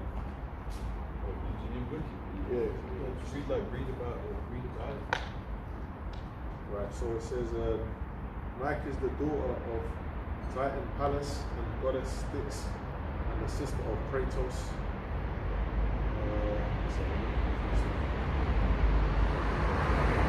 Nike and her siblings were listed in mythology. Nike and her siblings were close companions of Zeus, the dominant deity of the Greek pantheon. According to classical tradition, Styx split them to Zeus, and the god was assembling allies under the title of Maki against the older deities. Nike assumed the role of a divine charioteer, a role in which she is often portrayed in classical Greek art. Nike flew around battlefields, rewarding the victors with glory and fame, symbolized by a wreath of laurel leaves. In her cult, sculptures of Nike were extremely common in ancient Greece and used both in secular public spaces of many categories as well as in the temples of other gods. So they're in temples, they're in public spaces. Now everyone's wearing it in their damn trainers. That's right. You know what I'm saying? Nike and all that. Nike ticks. Modeling for this goddess. That's what's going on now. Pagan is a villain in plain sight. Because like we said, that's part of the secret council of the wicked. So back in the ancient world, they would have had giant statues of all this stuff. But now they've got it's all hidden in plain sight. But like I said, the Getty family, they've got statues, Roman statues up in their house, in their palaces and things of that nature. worship is. They know why everyone's wearing Nikes basically. They know that. Now the people might not know. But, you know. It says it here. It says contemporary usage. The sports equipment company Nike Incorporated is named after the Greek goddess Nike. The Nike company's primary product is shoes. The goddess Nike is usually depicted as barefoot on the wing. They just straight out said it in the wiki, like, yeah, crazy. And there's another thing that says Project Nike, the American anti-aircraft missile system, is named after the goddess Nike. So it's weapons named after. You know what I'm saying? So there you go. Other words, now read it. Justice. This is Themis, spelled Themis, is an ancient Greek titaness.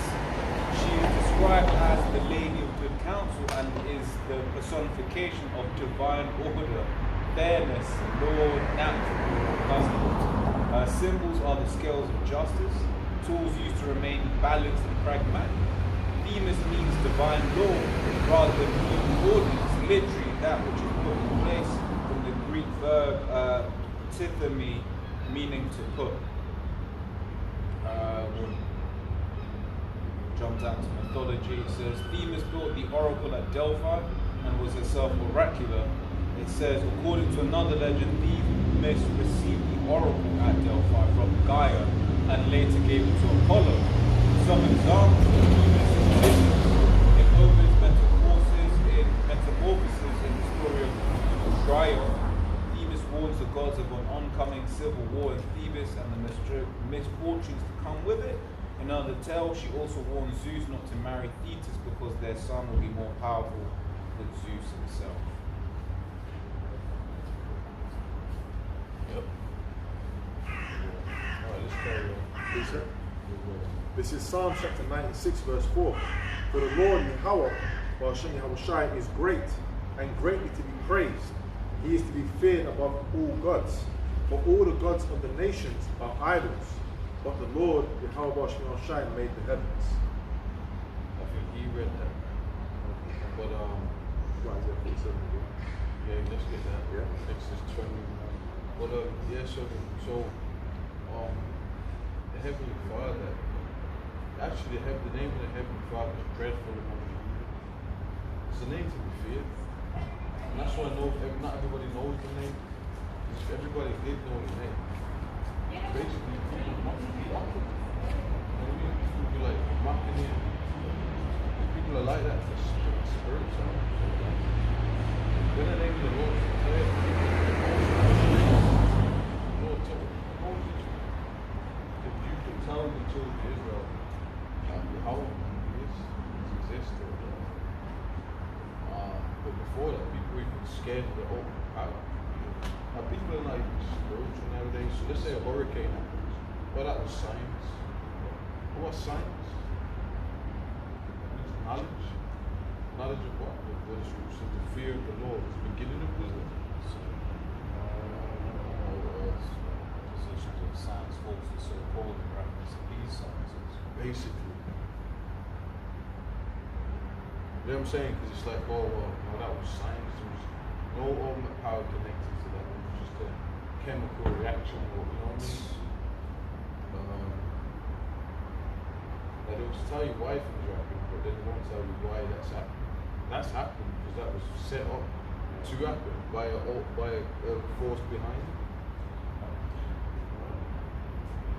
And if I could say that, so I remember the apostle said close to us maybe 3 or 4 weeks ago, but we're going to start getting into a situation where certain things are going to start happening and they ain't going to be no, oh, it's this, oh, it's that's going to be known. Gave the example, might be at 12 o'clock, might have an earthquake in New York, then on the next day at 12 o'clock, might have an earthquake in California, then on the next day at 12 o'clock, so to a point where it can no longer be like, oh, it might be, might not. The Lord is going to start revealing himself in these last days. We can see it, right? But that's because we spirit called the our spiritual eyes are open. Right? But for these, little ones, these used to see, they're going to start seeing the power of the Lord real soon.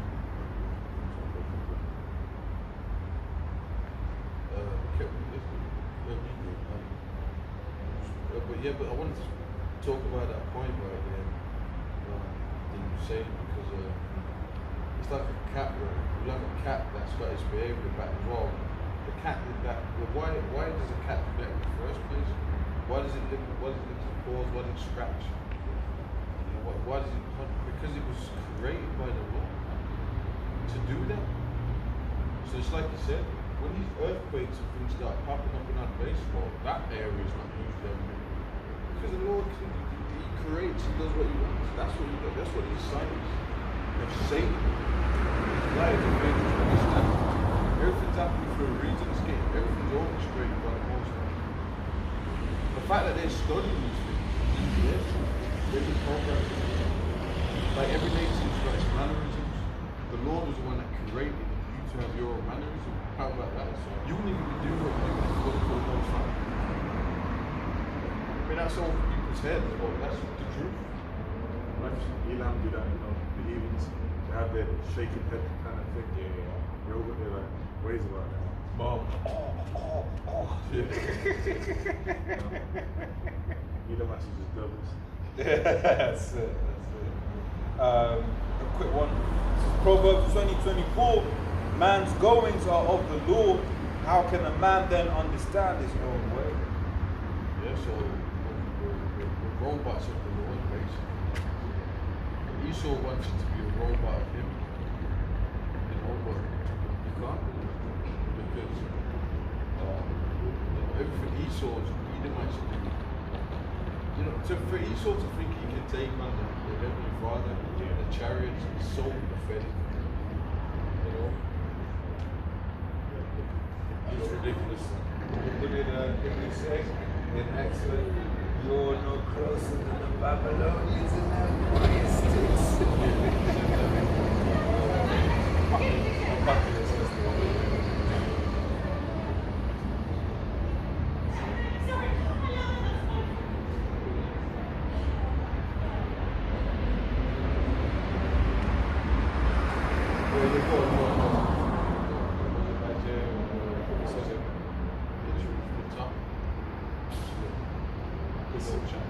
This is Isaiah chapter 47 verse 1.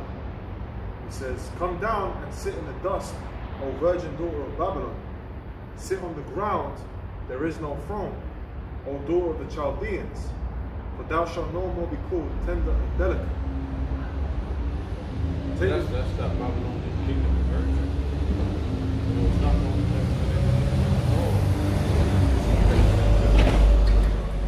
this place you have fun, this is blessed, right?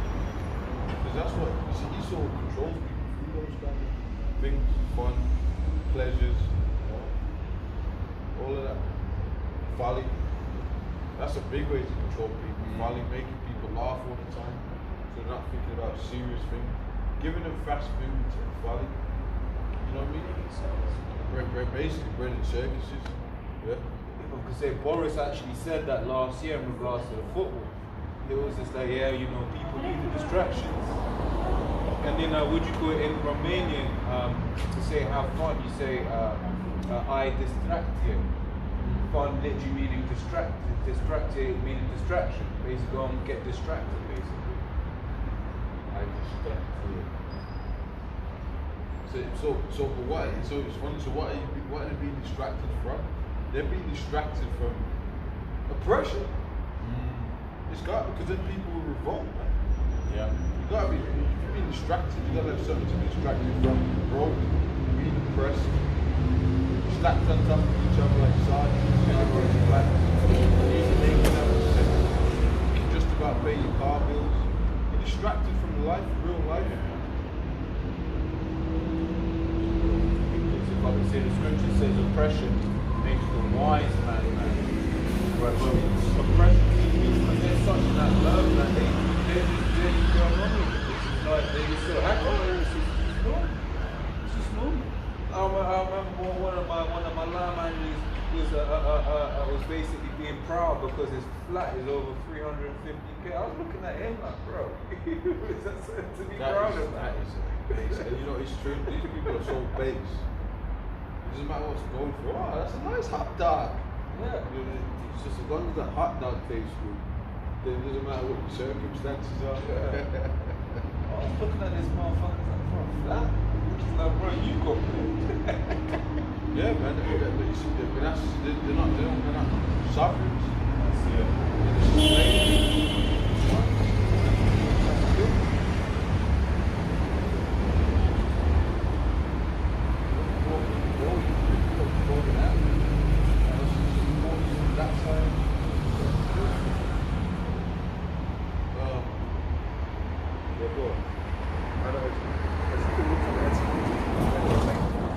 This is the word entertain in the online etymology dictionary. It says to keep up, maintain, to keep someone in a certain frame of mind.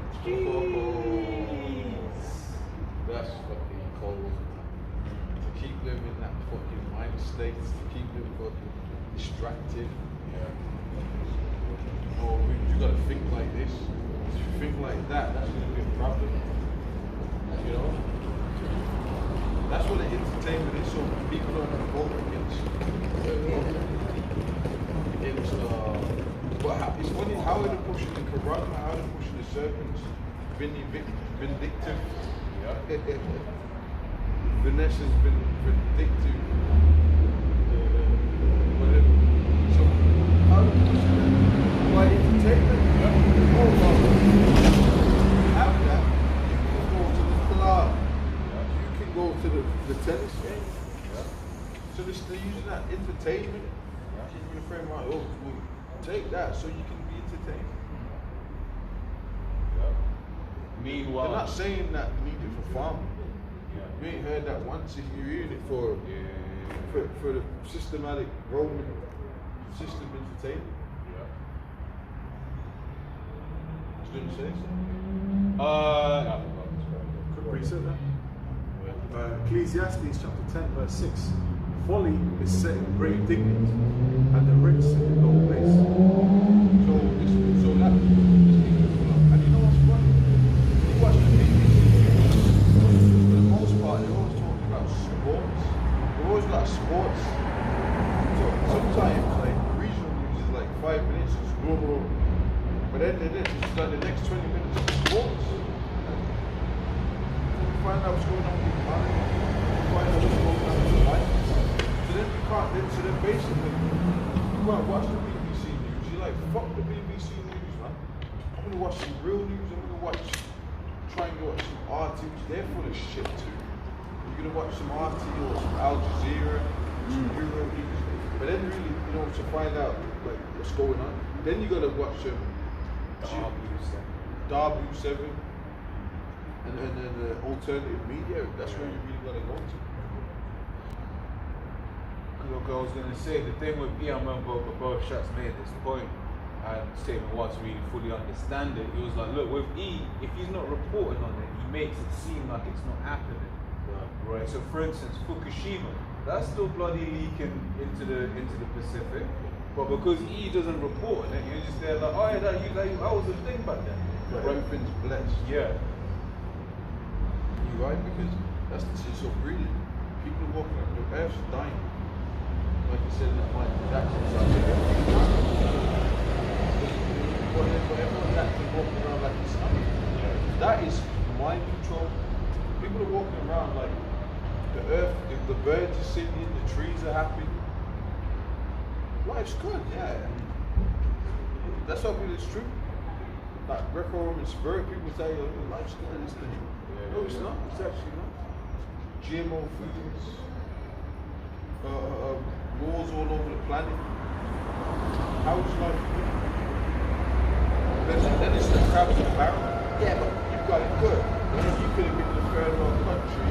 So now that's crabs in the barrel. You know what I'm saying? You know what I mean? Basically, accept your oppression. The Rothschilds don't have to do that. They don't have to accept that oppression. You've got these witnesses all around you. Accept! You know, taskmasters. Shit, like, go. Yeah, that was it. Yeah, this is back in Isaiah 47. Read verse 1. It says, "Come down and sit in the dust, O virgin daughter of Babylon. Sit on the ground. There is no throne, O daughter of the Chaldeans.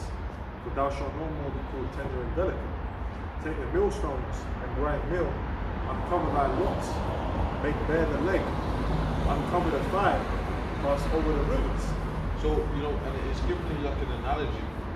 Women are dressed promiscuous, it was a shame.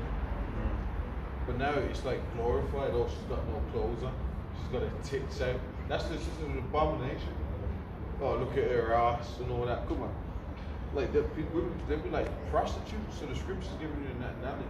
Like whores, basically. Trans women. So like, let's say like, now, America is like, oh, it's a shame to see the nakedness, oh, it's lifted the skirt. So now we can see what's really going on, the nastiness, the filth. You've been exposed. No, they're not clothed, they're naked. Like, basically, like, let's say like in a movie, like a woman's gown drop, she's supposed to grab the gown and try and cover herself. To say, damn, you know, like I'm being exposed. Revelation chapter 17 verse 5. And upon her forehead was a name written, Mystery Babylon, the Great, the mother of harlots and abominations. That's talking about America. Mystery Babylon. And why is it a mystery? Because this we talk about Freemasons. These kingdoms are built off secret, mysterious organizations. Now, you know what I'm saying? But the people don't know. Basically, to America, to them, it's a big playground. It's like a kid in Disneyland. Wow, it's a nice place. And the place is actually Mystery Babylon. Bro. And then, proof of that, let's talk about Disney itself. Disney is set up by Freemasons. Nothing but satanic, mystery, occult symbolism all throughout Disney. And that's in the children, predominantly. To groom the children to be occultists. Yeah. That's what it's all about. Grooming. What's that? Oh, yeah. This is back in Isaiah 47 verse 3. Thy nakedness shall be uncovered. Yea, thy shame shall be seen. Thy nakedness shall be uncovered. You know, all the filth, the economy, the GMO foods, or you know, the fucking value that America's the biggest, it's the most we get. It's fucking, this is what I'm saying. Get flag. Yep. It's a corporation that's in debt. They're not thriving about that. I mean, debt. Come on. You know what I'm saying? The debt to that's why it's known as a great war, because it's really in debt to the bank. The bank is in debt. How can you be in debt? You're supposed to be a ruler. It doesn't make no sense, man. It says, I will take vengeance and I will not meet thee as a man. That's what you got a term called inflation, hyperinflation. That's when people check out the money system. The countries are in debt, man. That's why those people are in debt.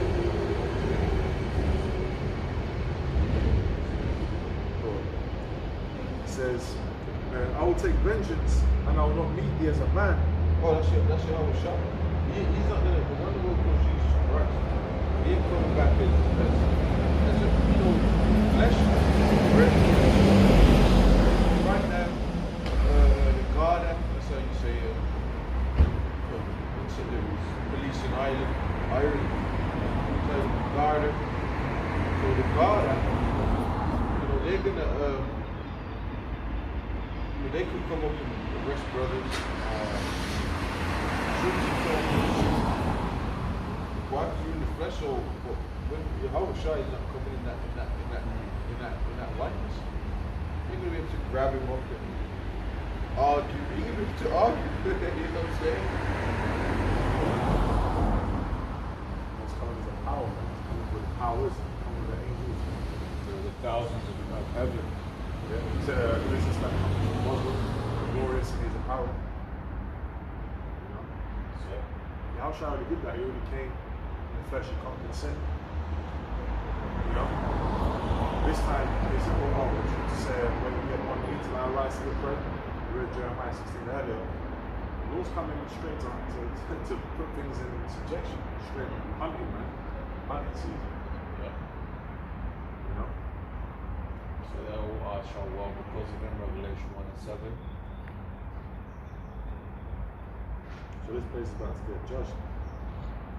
This is verse 4, back in Isaiah 47. It says, as for our Redeemer, the Lord of hosts, Yahweh Shai, is his name, the Holy One of Israel. Sit thou silent and get thee into darkness, O daughter of the Chaldeans, for thou shalt no more be called the Lady of Kings. I was rough with my people. Yeah, America is the last. It's the age that came to the 70s. You have all these Edomite parishes, these roads, Edomites, all the different Edomite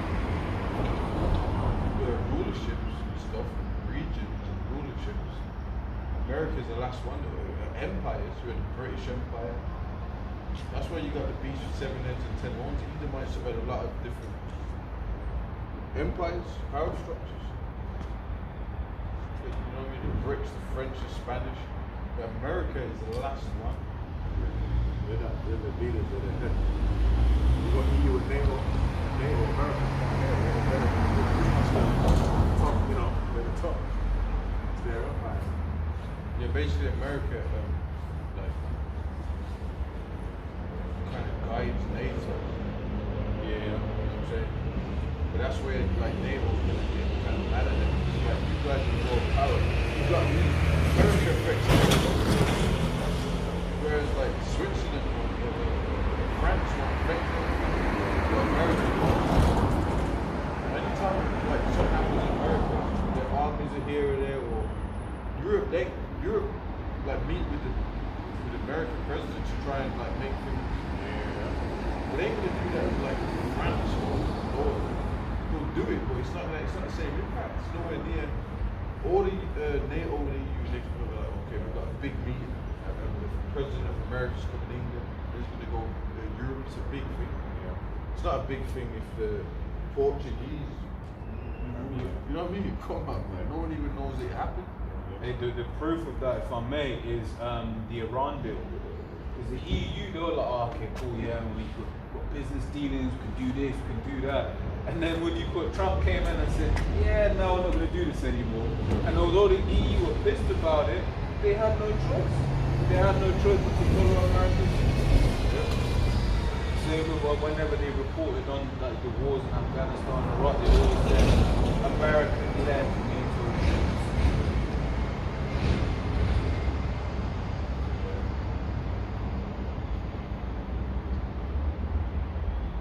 Yeah, it says, verse 6, I was wroth with my people, I have polluted mine inheritance and given them into thine hands. Thou didst show them no mercy. Upon the ancient hast thou very, very heavily laid thy yoke. And thou saidest, I shall be a lady forever, so that thou didst not lay these things to thy heart, neither didst remember them at the rent. So proud.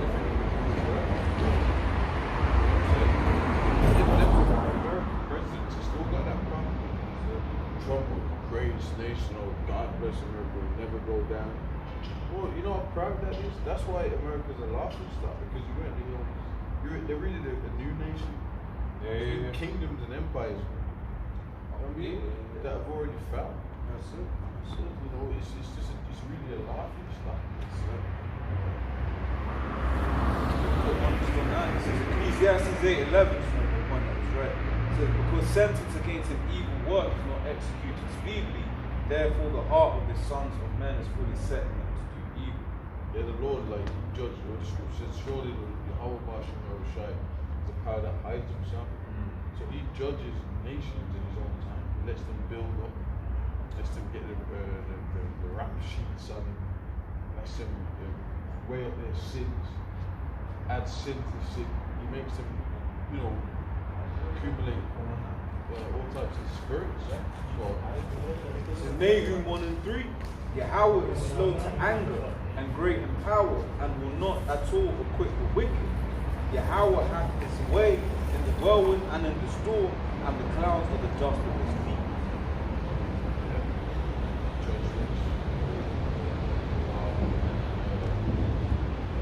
One city in Rome, had a volcano. Never did. You know what's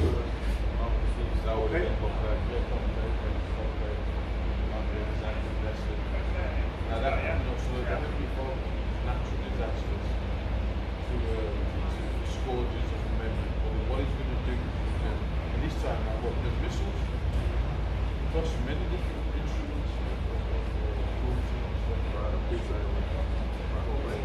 This is Revelation chapter 18, verse 8. Therefore shall her place come in one day, death and mourning and famine, and she shall be utterly burned with fire. For strong is Yahweh shall shine and judge of her. yeah, man. The judgments of America, just like that, it's going to just be overthrown. That's no part of the planet. America's one hour, man. But it takes time to run it. That's another way. It's everything like that. Justice, and no time. All on the floor.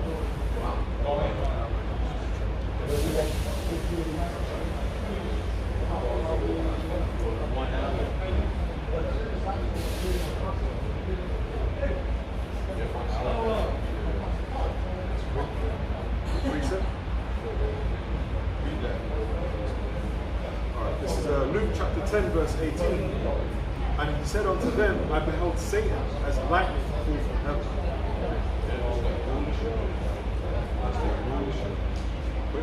Because you know, like a lot of these historians, they study the rise and fall of empire. You know what I mean? Yeah. Now, I think the empire study that. Where's the canon for this? There was a documentary, The Four Horsemen, and which you got the first, I think it's like 7 stages, and just on the point of the time, that's what we're speaking about, sport and entertainment. The last bit of the age of decadence, right, where it's all about, just, the sports stars getting overpaid.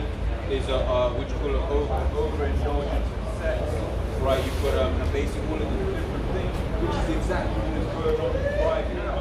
Chefs are overpaid, guys like Gordon Ramsay, and when the documentary goes into it, but that goes into that whole thing of entertainment, like you said, people in these empires aren't noticing and observing what's happening because they're too busy indulging in decadence.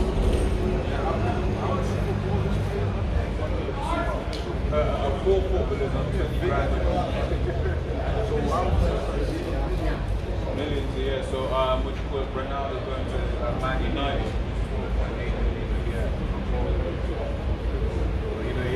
So around 100 people for like a decent player, a decent club, 100 for much better player. So that's 400, 4 billion, 4.8 million, 400, 100 grand would be 4.8 million a year. And that's before endorsements.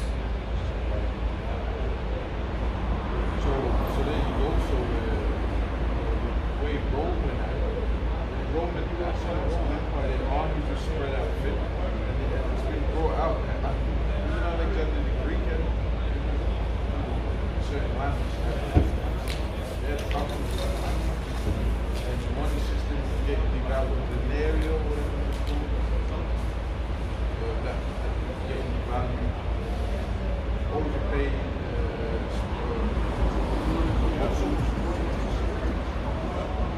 That money to agriculture, you know what I'm saying? Or whatever, put those trips to entertainment.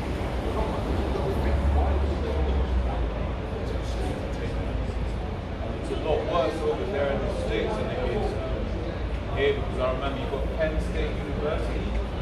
Their stadium was 100,000 university stadium, 100,000 seats. That's bigger than England national football stadium. I think that's what 80,000 Wembley, and that's for a national football team.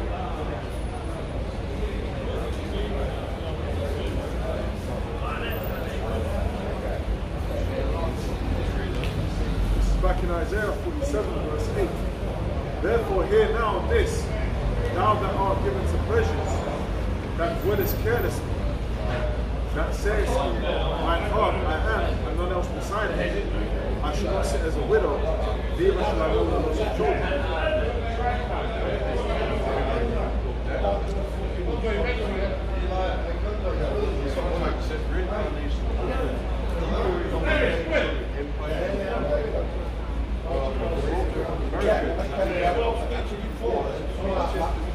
Pretty much just set up back to the Roman Empire. You got the fascias, symbols, and the horses, Roman pillars everywhere. That's all very traditional. But it's like you said, people into the games and everything. It's like sports shows. Like, how Man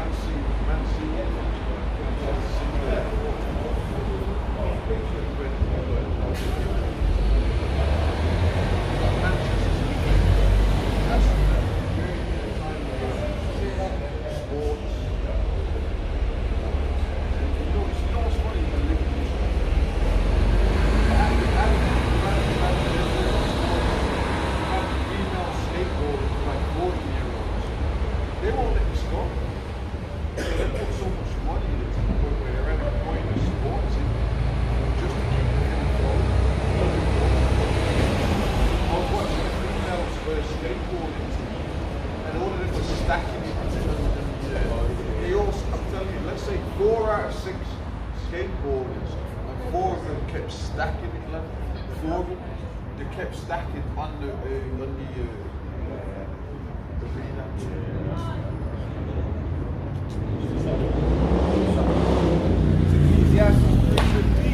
That which is been is now, and that which is to be hath already been, and the Most High required that which was past.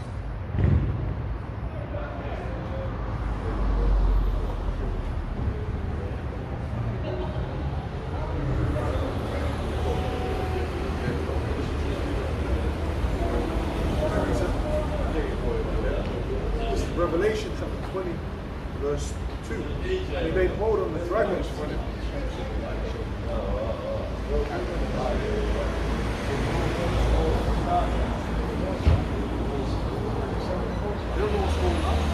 Here it is, you've got the Quran,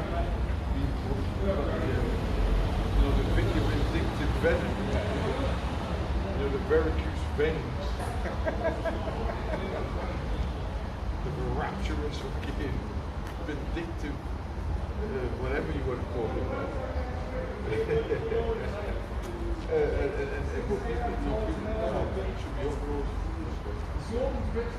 Revelation chapter 20, verse 2. And he laid hold on the dragon, the old serpent, which is the devil and Satan, bound him 1,000 years, and cast him into the bottomless pit, and shut him up, and set a seal upon him. Yeah, when you know it's funny, because when you go to Europe, we should try and do a lot of these educations. But these is true, like these are where the Jake statues are, they're in the middle of nowhere. Yeah. And these places are protected. You go there, you probably didn't get the police call out. Oh, like we're talking about the major cities. Manchester,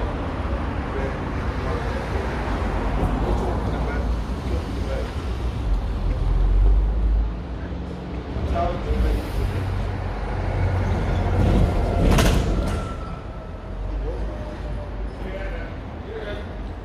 So there's hardly anybody giving requirements. A lot of those requirements you need a class and driving to be in them places. There's a test. I don't know to say exactly where it is, but it's about Manchester. There's actually no train that goes to this town. I'm saying. At a train, it's a town. That you get properties on the property side. And it's advertised, but they haven't got no trains to go into the town. So they don't really want people to go there.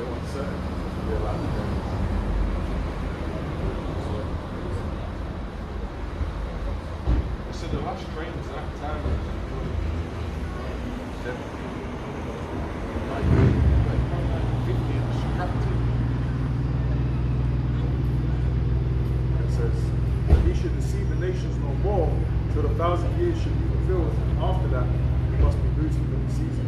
So he comes in with his back and the holy back.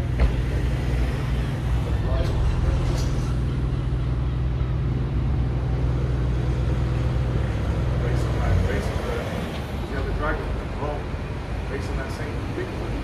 It's all of that. You know? That Roman, everything is Roman. You're in school, you learn Latin phrases, Roman alphabets, characters, all of that. You know? That's how we know it's the same devil in rulership again. This is back in Isaiah 47, verses 9. But these two things shall come to thee in a moment, in one day, the loss of children and widowhood. They shall come upon thee in their perfection. Yeah, like these people are going to be surprised about how come our society is closing. You know, how come there's no fucking chicken nuggets in the Olympics? You know what I'm saying? This is the people that both People are worried about it. But how? You know what I'm saying? And that's why people get mad at us when we're telling them the truth, the message. We're telling them, are you like, fuck off and all that? Well, that's what's going to happen. There's going to come a time, which is happening now. No McDonald's, you know, fucking chicken nuggets. How are you going to deal with that? That's where society comes. I couldn't have thought anything like that with where we're at. Okay, but if you go to a top scholar, an archaeologist, they know that these things can happen. That's why when we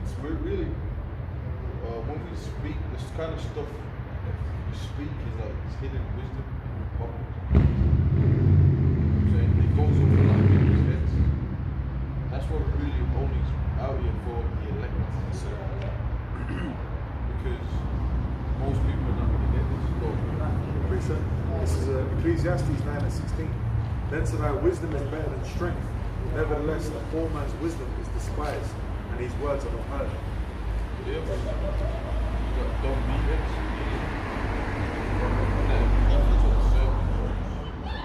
The bog down.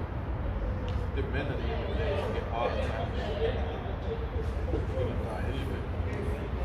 No, they really ain't got strength. You can have a strength, but it's not going like wisdom. The scripture is going to fall. Even with it goes down to an empire. America got the greatest military. Well, is that stopping the system from circling the drain moving? Your soldiers are out there, spread thin, it's costing too much money. They're getting whooped in certain countries. Young people are on drugs, you're in debt. Those who are homeless, the infrastructure's failing, the economy's crashing, the dollar's people rebuking the dollar, they're challenging the dollar. This is supposed to be the kingdom that's the beacon of light. Why have you got so much homeless people? And then that's why the distractions, class systems. Oh, I'm on that class. That is just like, let's say, well, the majority of class of the country is fucking workers. So you might be in the high middle class. The majority of the poor class is degenerate, drug dealing, filthy scumbags. Reflects your society. No, you sitting in a nice little city somewhere. No, that doesn't reflect your society. But that's what they try and promote. Like, they try and act like, oh, so everyone tries to be up on the people. They look at all the people top class.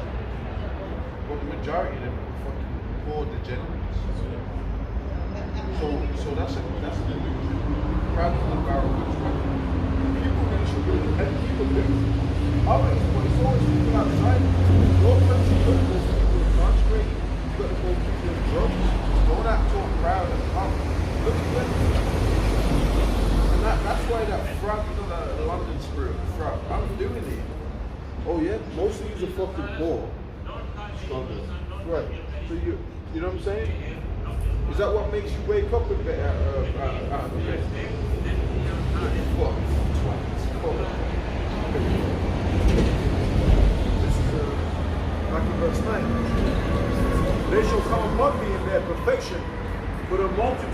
sorceries, and for the great abundance of thine enchantments. Break it down. That's America, man. You know, what's an example of one of their sorceries? They've got Hollywood, the biggest film industry, entertainment industry, was that entertainment earlier. Around the world, you've got Bollywoods, but they don't hold to what America is.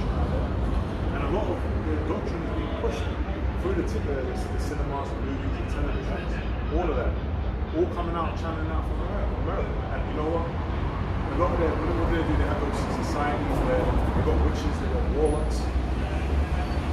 They're doing these, enchantments, they're doing these wicked left-hand rituals, to try and uphold their society, right? To push it and to basically get the people in a certain mind state to find them out. It says,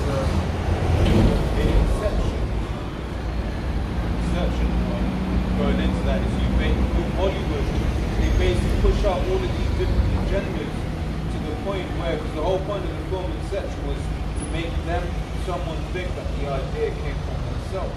But that's what Hollywood's been doing for the longest time, making people think that they've had ideas for themselves when it's not true.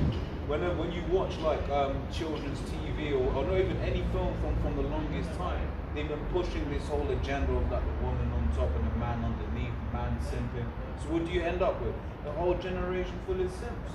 Right? Remember in Enemy of the State with Will Smith? At the end, when he's with his son in the car, and basically the son gets asked a question, dad doesn't make any moves. Mom runs the house. I remember watching it, I was like, right, that's that deep-seated witchcraft that's basically being pushed on people. They don't even understand. And it all goes into Esau's way. Yeah, to the beast. Which the elect are going to worship him. Why? Because our minds are being washed. The elect's minds are washed through this word. Brainwashing people with righteousness and the filth of this world. That's why there's to say the elect can't be deceived. It's funny. The scripture says that it's the children of men are like the Lord of the beasts or the beasts. You're not trying to keep the rules that's the family.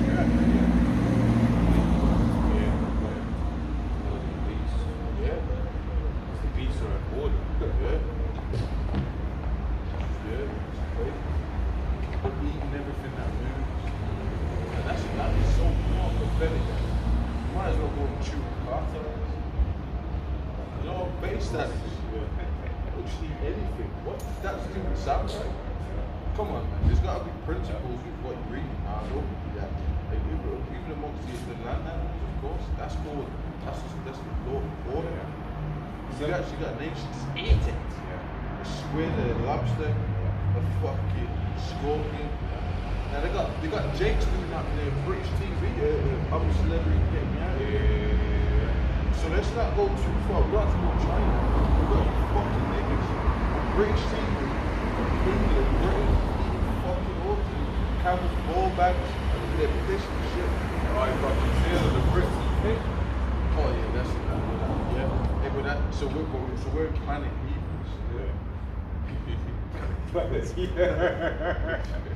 Really, it's just planet heathens, right? So you go to Indonesia, they got their environment. Indonesians eat natural environment. China, natural environment. Oh, when I go to Malaysia, national environment. You know what I'm saying? The only people that kind of like certain Shemite nations, Elam and Ishmael, Elam, Ishmael, and that, like in the Middle Eastern strip, they kind of got it more biblical than a lot of people. But even they're going, of course, because of heathens. Arabs eat camels. They like that seafood as well. Shrimps. So, planet heathens. Certain things just look like they shouldn't be eaten. You're like a fucking crab. Yeah. You know what I mean? You had that Krabby Burger, and you had the rappers that promote, they got a shot, crab to crabs. But there's actually a crab coming out of the burger. It looks like a spider. Fried crab. Oh yeah, Krabby Patties. But if you look at that, It's a help. a crab is like a fucking spider coming out of it. You know what I'm saying? Eat the shell. Well, was it, I think it's what did I mention? Was it shrimp? Yeah. Shrimp or the other one? It's straight same family as cockroaches. Same family as cockroaches. I remember, and this is how. I don't think he's gonna say that. It's the same. You know, I remember, and this is when I knew one so-called Elamite was James. He gave the most Negro response ever, right? Basically, it was like I said, yeah, man, it's the same family as cockroach. She was like, oh, real? That man's cockroach must taste good then. I looked at him, I was like.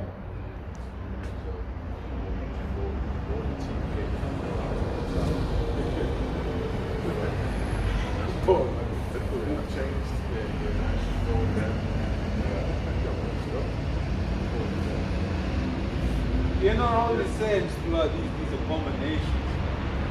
But the Lord, that's in the scripture. The Lord is a light. And the scripture says, the word is like a two-edged sword, piercing to the soul and the spirit. You're getting cut. Yep. Your whole way of thinking, your whole being, essence is getting, you get jolted, man. You know what I mean? You're getting ragdolled a bit.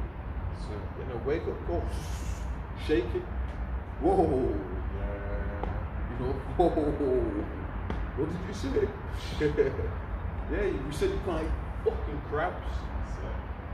And then, and shrimp lobsters, man. Sea fucking abominations, the sea crawlers and that.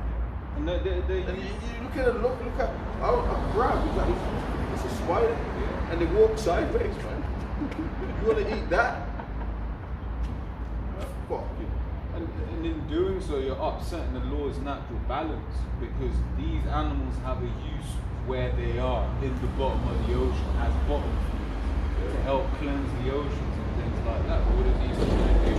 I think even foxes, they're like rats at bay as well. I might be wrong in that, but I think they actually are.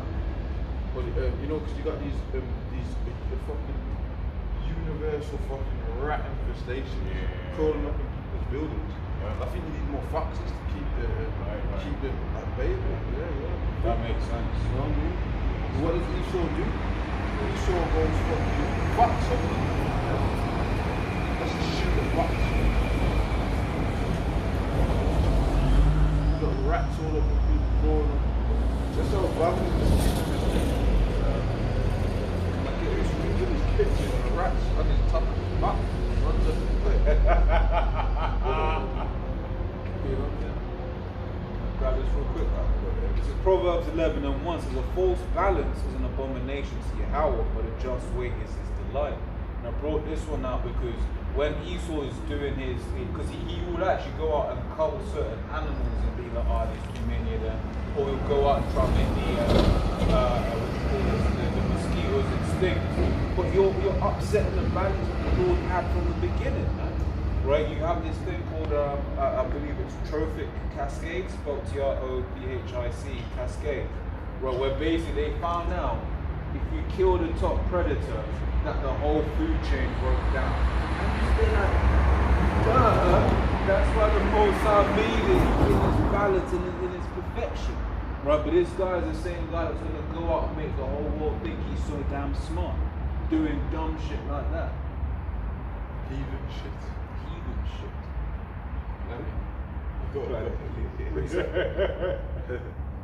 Ecclesiastes 10:4. The power of the earth is in the hand of the Lord, and in due time he will set over it one that is profitable. That's it. That's right. That's Israel, man. Through the elect, through the Lord, that's Isaiah 2. We're gonna, all these heathens, they're gonna have to learn the proper way to live. And if they don't, they're gonna get fucked up. Yep.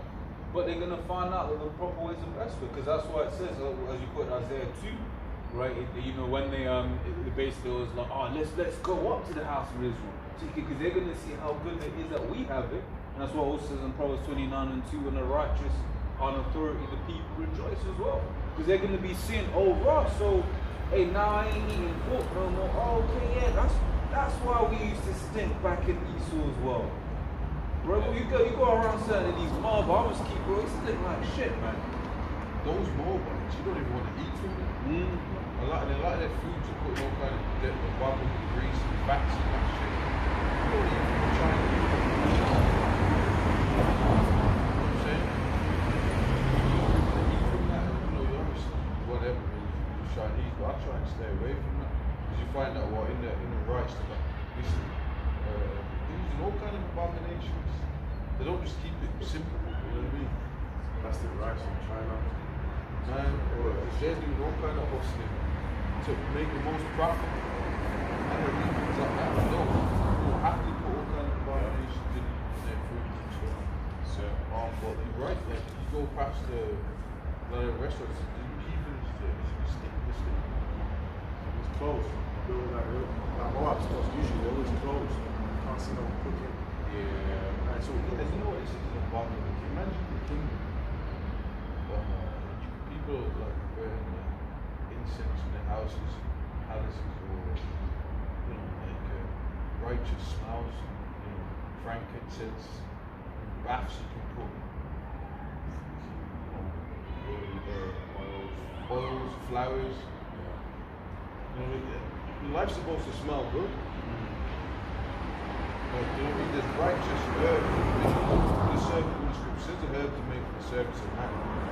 Here it is, you got a chemical in there, you got the devil over there, you got chemicals all around there. There's nothing beautiful about this kingdom, it's all degraded. Basically, you know what I'm saying? Sorry. Go ahead. No, I was going to say, because in that same book that I referenced earlier, it says this is the age of decadence. When you look at the word decadence, it actually means decay. And like you were saying, everything in this image is off and decaying and it's just nasty. Well, which lines up when the scripture says the worm is spread under it. Well, worm represents erosion and everything that is breaking down. This place is done. It's decaying.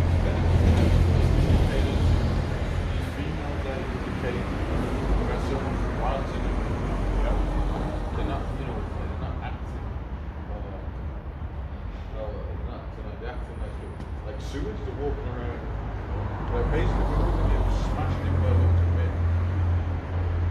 That's they're internal, so they're getting all kinds, they're getting plunged in by all kinds of foreign objects. Which is why their literally rots. As a testament against their hoarding. They start getting cellulite, they start pussy sleep, all that. You know what I'm saying? Like that's crazy. I mean, these beasts like it. Isaiah chapter 3 verse 24. It shall come to pass that instead of sweet smell, there shall be stink. Instead of a girdle or rent. Instead of you go to a hot club with black bitches in the room. I hate it. Skirt. Might just about have some cocoa butter on their ankles. That's about it. Ashy in the nose. The stink in it. Weaves. You know what I'm saying? It says instead of a girdle or rent, you got it's out there, man. A lot of these women, what they're doing is McDonald's, chicken nuggets and cheeseburgers, there's like their diet. You know? Flipping through. Then they feed the children and shit. You know, a lot of these people trying to feed their children out. Every night for it's a Burger King or a McDonald's. Or let's say a McDonald's or McDonald's basically.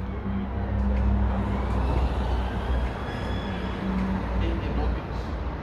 He wakes up eating a nugget and he goes to bed eating a nugget. It's hell. It is hell. He's like, yeah, but nuggets. Dry ass chips. No nutritional value worth shit. Like no vitamins in that, McDonald's fries, you know what I mean? It's like when you watch the medieval shows,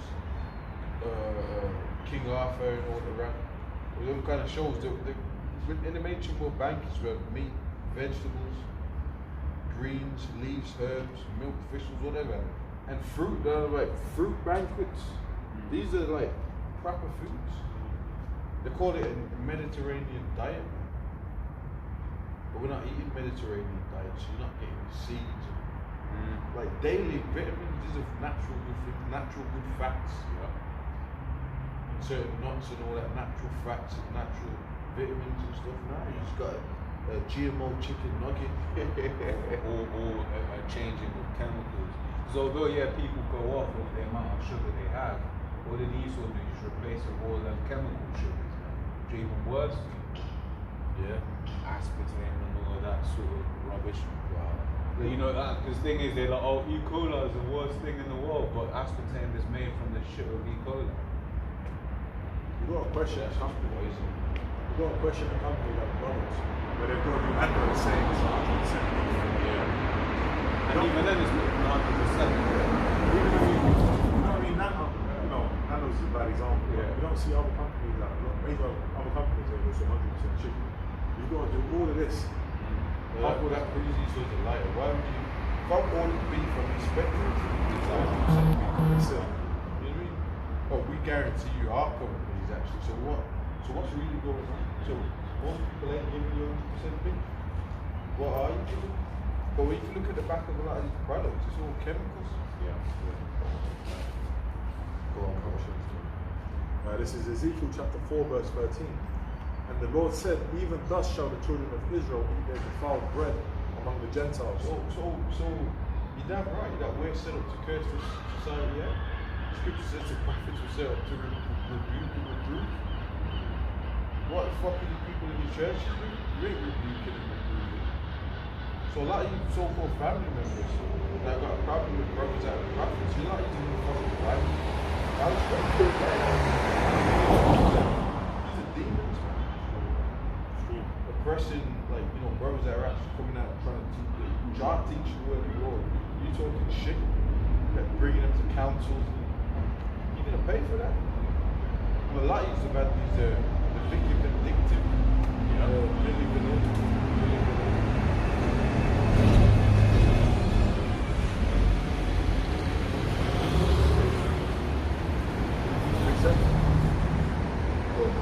Ezekiel chapter 9, verse 4. And the Lord said unto him, go through the midst of the city, through the midst of Jerusalem, and set a mark upon the foreheads of the men that sigh and that cry for all the abominations that be done in the midst thereof. And there's only a certain set of men. As you can see, look how much thousands upon thousands that walk past brothers, teaching all over the world. People just walking past. You know what I mean? They just walking fucking past, not heeding into the words of the Lord. That's why this is for the elect. My sheep shall hear my voice, and not cast down the Lord, because not everybody's going to hear. Why is it that some people straight past? Because basically it's like speaking another language to these people. We have piped unto you, but we have not born stuff. It's just that. It's just the same. And then when they leave, they go and eat their abominations. Go ahead. Or no? And to the others he said in my hearing, go ye after him through the city and smite. Let not your eyes spare, neither have ye pity. Slay utterly old and young, both maids and little children and women. What comes from here and includes family members.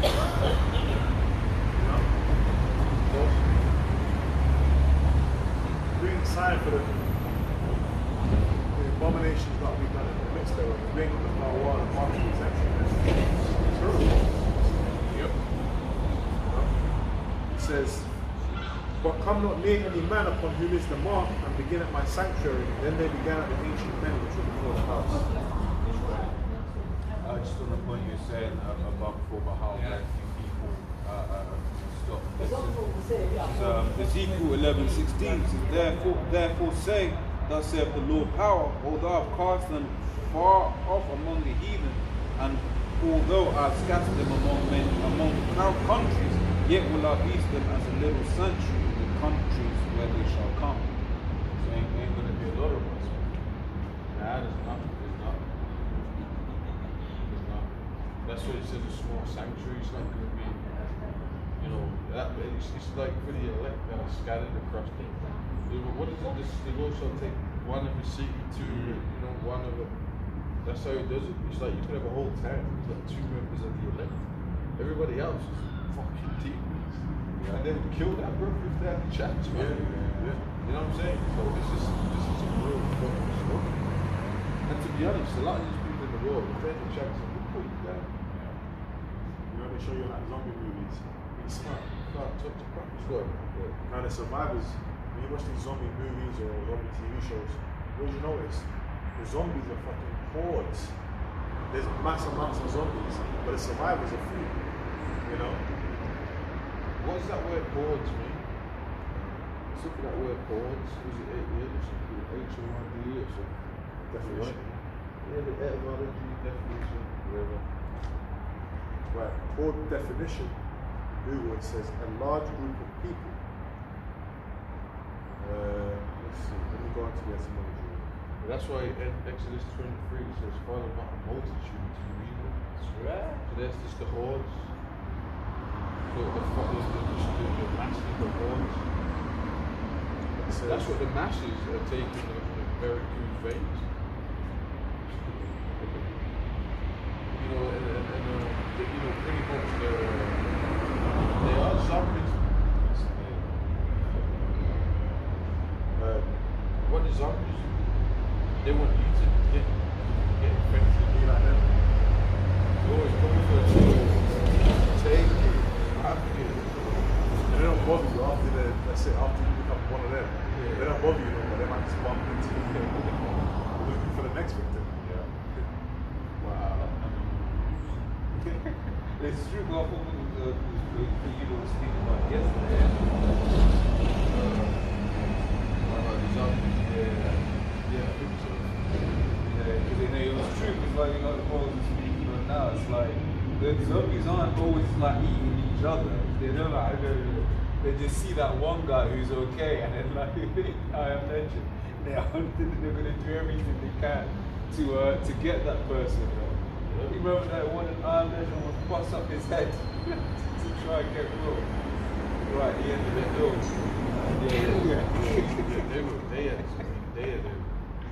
They had drive. It's not good. Yeah, they were. Well, you know this is the lead scene. There's an alternative movie. Iron Legend. You know, at the end when you're trying to break the glass. I think they broke it, but then I think they fucked him up. I think that I might be completely, but I know that there's an alternative ending. I think they snapped the glass open. I can't remember what happened. Yeah, because I think in the movie he escaped in the end of it. There's an alternative ending. But a lot of these things, the thing and the thing, are biohazards. You know what I'm saying?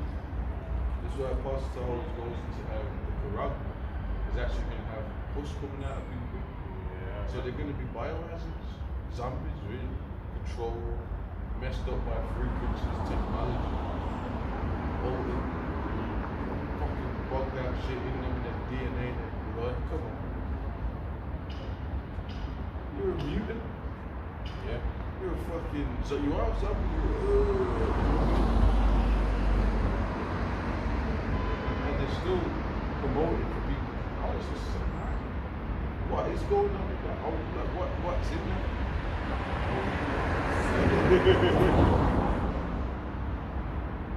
Wow. You didn't think the government really fuck with that? You know what the problem is though, bro? They actually do.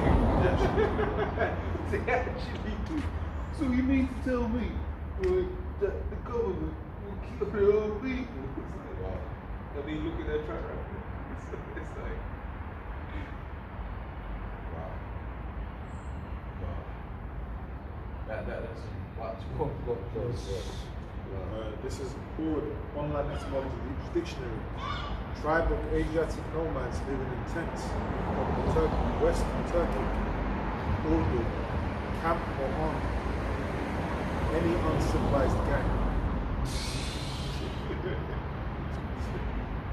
fucking gangs.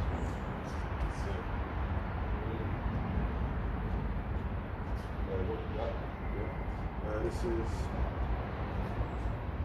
Matthew, I'll go quick precept. This is Matthew chapter 7, verse 14. Because straight is the gate, verse 13. Enter ye at the straight gate, for wide is the gate and broad is the way that leadeth to destruction, and many there be which go in thereat. So there's many going into the broad way of destruction.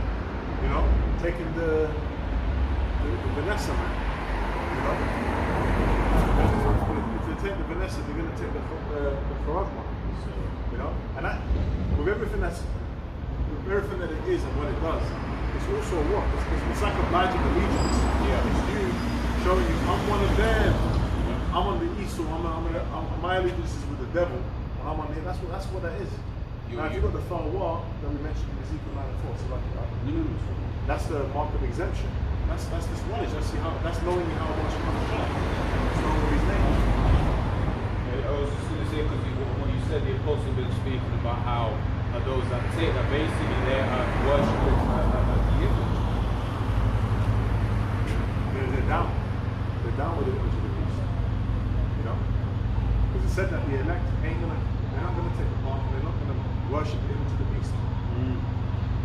This is verse 14.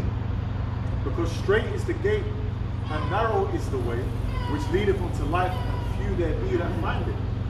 So that narrow path, when you got a path that's narrow, you know, like for example, I watched a Mongo country where they're talking about sheep, right? And they used to take the sheep to the market, and there were so many flocks of sheep. What they do is they put them through narrow passages and count them. Right? So there's only one sheep can go at once through these narrow passages. And that's the truth. You know, the elect are on that straight and narrow, and the straight there is talking about a position of difficulty. S-T-R-A-I-T. Yeah. You know? This is 2nd Ezra 7 and 12. Then were the entrances of this wall made narrow, full of sorrow and travail. They are but few and evil, full of peril. What's going on? Entrance is narrow. Is that what you're looking for? It's near the top of the same chapter. Ah, that's the one. Yes, it's 2nd Ezra 7 and 6. Right, it says there is also another thing. The city is builded and set upon a broad field, and is full of all good things. The entrance thereof is narrow, and is set in a dangerous place to fall, like as if there were a fire on the right hand, and on the left wood, and one only path between them both, even between the fire and the water, so small that they could but one man go there at once. If this city now were given unto a man for an inheritance, if he never shall pass the danger set before it, how shall he receive his inheritance? I'm just going into the fact that, look, you know, the entrance into the kingdom, man, you know, as that precept says in Matthew 7:13, is a straight gate, it's a place of difficulty, man. Right? But the majority of people are just going to prefer to just go in the water or go in the fire. Why? Because ultimately they ain't built for the trials and tribulations that are to come. And they're going to think that, you know, saving their life by taking Vicky's venom, by taking the MOTB, is saving their life. But what is the scripture says? He that shall seek to save his life shall lose it. Right? And he who shall lose his life shall gain it. Right? Why? Because ultimately we understand this. We're not living anyway. We're existing, huh? Right, so if we get taken out of this society, what have we actually lost? Yeah. It's not like we're looking forward to 10, 20 years time of dreams, hopes and aspirations. No, we understand that the Lord is about to take this place and we can't wait, man. If you look at how much wickedness has been pushed in the last 10 years, remember maybe 10, 15 so years ago, you know, a T used like a Decepticon, used to, you know, that wasn't something that was on the north. But within 10 years since Bruce, right, that's just such a common thing now. So if we're here for much longer, right, you might be with a woman, you won't even know whether it's a woman or not, man. You won't even know. Precept?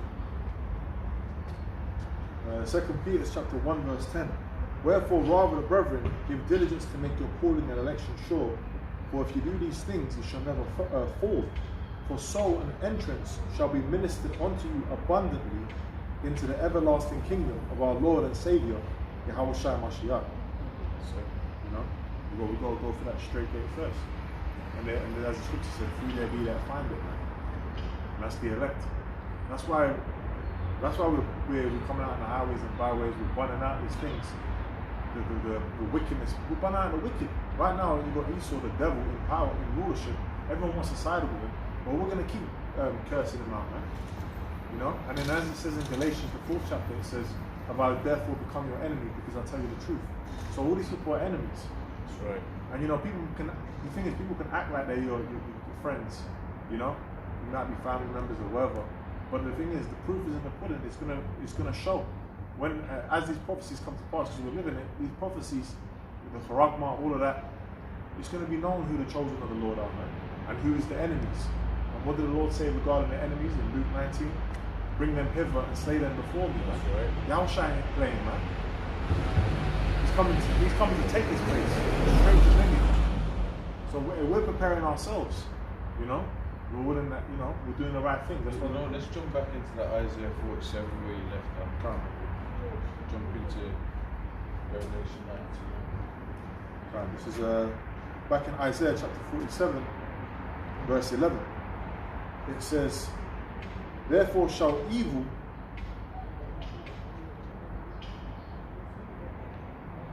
verse 10. For thou hast trusted in thy wickedness, thou hast said, none seeth me.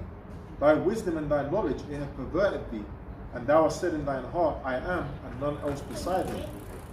Yeah, the wisdom and the knowledge have perverted him. Basic principles, he that leadeth into captivity shall go into captivity. Here it is, you can think you're so smart, but if you break, we had dudes that, universal laws. But you know, there was some dudes that was always coming up to us. But basically, yeah, you can call it that if you want. He that leadeth into captivity shall go into captivity. That alone is a judgment on your empire. You know what I'm saying? No matter how much technology you got, you let the Israelites into captivity, you gotta go to captivity. Just like that. Therefore shall evil come upon thee, thou shalt not know from whence it riseth. They're terrorists, man. The Lord terrored Egypt with what? Plagues, frogs, waters turning into blood, the locusts eating everything. All types of things. The first morning, these things will be happening over here, bro. That's why you see food shortages, you're going to start to see even worse. And there's been videos of waters kind of changing colour and shit all over the world. Or plagues, different kind of things. You have the red tide, something like that, which is killing all the fish in America. When you actually looked at it, it actually looked like water, blood. It was like red. I'll look it up. It's red tide. I think it is.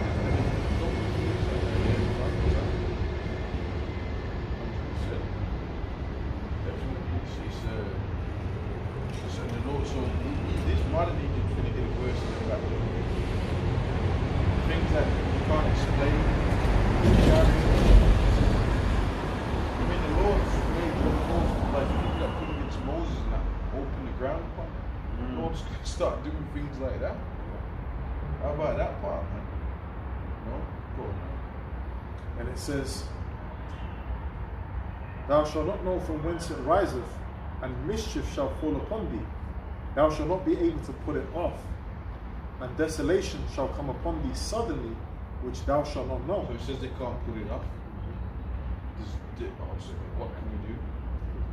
So giant earthquakes, giant tsunamis, you know. How to stop that? Scientifically, what they can also do with his full science to stop that. You know what I'm saying? Fuck off. Now maybe they can say, well, what would you do? But see, they're trying to, if they got the will, they would be able to make human beings if they wanted. You know what I mean? They show you that there's Eternal slaves like robots, basically. That chip is part of it. Trying to control. they're trying to live forever. The Queen and her husband just died and all that, but they're getting all the heart transplants, using their technology to the fullest. Then they'll be drinking blood. They're doing everything they can. Some of them, they got pacemakers in them, you know, like with technology in them to, like, you know what I'm saying? Yeah. Monitor them and make sure that as soon as something's going wrong, you know, they got things like that. Go on, man. And it says, stand now with thine enchantments and with the multitude of thy sorceries, wherein thou hast labored from thy youth. If so be, thou shalt be able to profit. If so be, thou mayest prevail.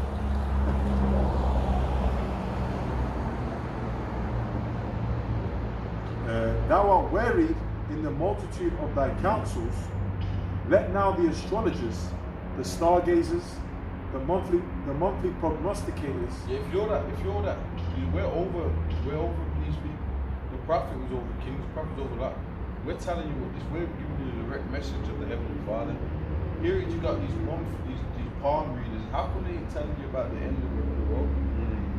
They're still telling you, and they're still doing this. We don't do that, so we don't know. But are they still telling you out there you're gonna get that nice car and that money's gonna grow? Or are they telling you what's really going on? That's where the prophets come in, man. The oracle, go ahead, bro. But the oracles of what we got is over this world, man. It's the highest oracles, the highest form of getting receiving messages. You know what I'm saying? Because we saw it by the demons before. It's the Heavenly Father. It's Holy Spirit, you know. This is them angels, you know, crazy. Giving you the messages. You know what I'm saying? Go on, bro. The stargazers, the monthly prognosticators, stand up and save thee from these things that shall come upon thee. Yeah, you can't stop. You can't stop us from getting ready to come down the pipe, man. Go ahead. Behold, they shall be as stubble. The fire shall burn them. They shall not deliver themselves from the power of the flame. They shall not be a The Heavenly Father is like mocking them. Yeah. Well, how are you going to stop these niggas from eating that? Well, guess what? They got missile defense systems. Here it is, America's boasting about the missile defense systems. But those missile defense systems is not actually going to stop the missiles from destroying the land of America. So what's the point of even having the missile defense systems? And so much nukes are going to be shot on America. Isn't it absolutely incredible, right? Those missile defense systems. Missile defense systems.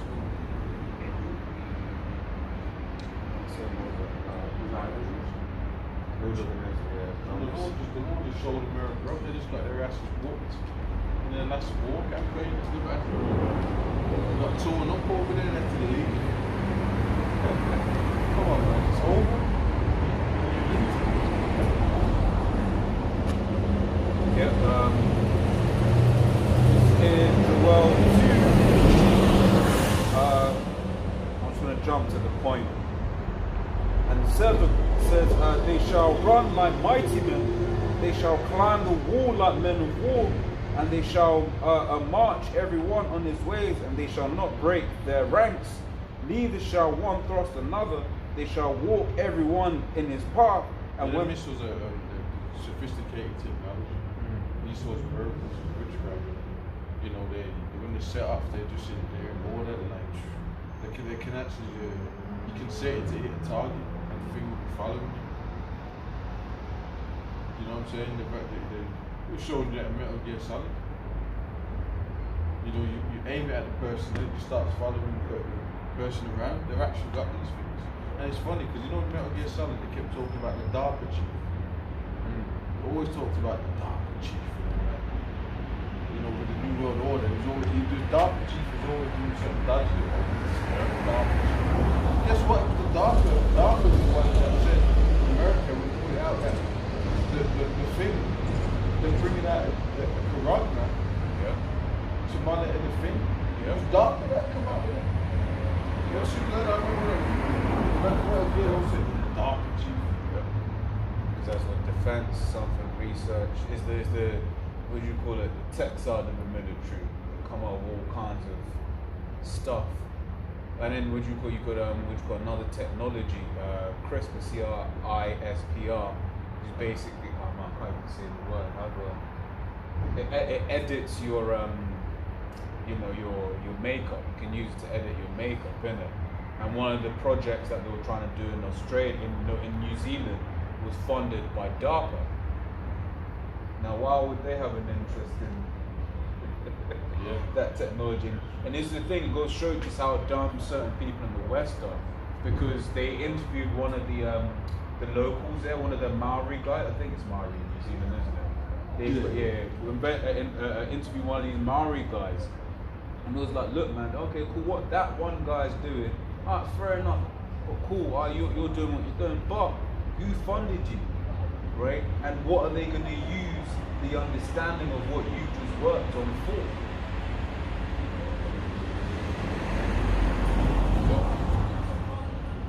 So carrying on, to draw to an 8, it says, neither shall one thrust another, they shall walk everyone in his path, and when they fall upon the sword, they shall not be wounded.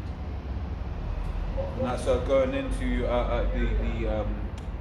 the defense systems ain't gonna be able to, what do you call it? Ain't gonna be able to stop those them. defense systems are like they might have if you shoot a rocket, they might have a rocket trying to target your rocket. That's like they're falling on that sort.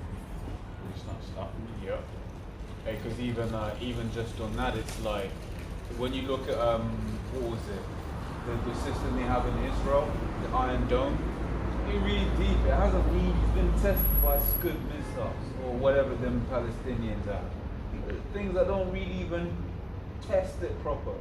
But then you have, in contrast, what do you call it? What was it? Russia's S-200s that they have in Syria. Still to this day, and that's from like the 80s, still blocking NATO missiles that are being shot into Syria. So then it's sort of like, how good are these systems that America really has, man? Right? Because they've not been tested. Nobody knows. But what we do know is that when they are going to finally be tested, that one time, they're going to be properly tested. They're going to fail horribly, man.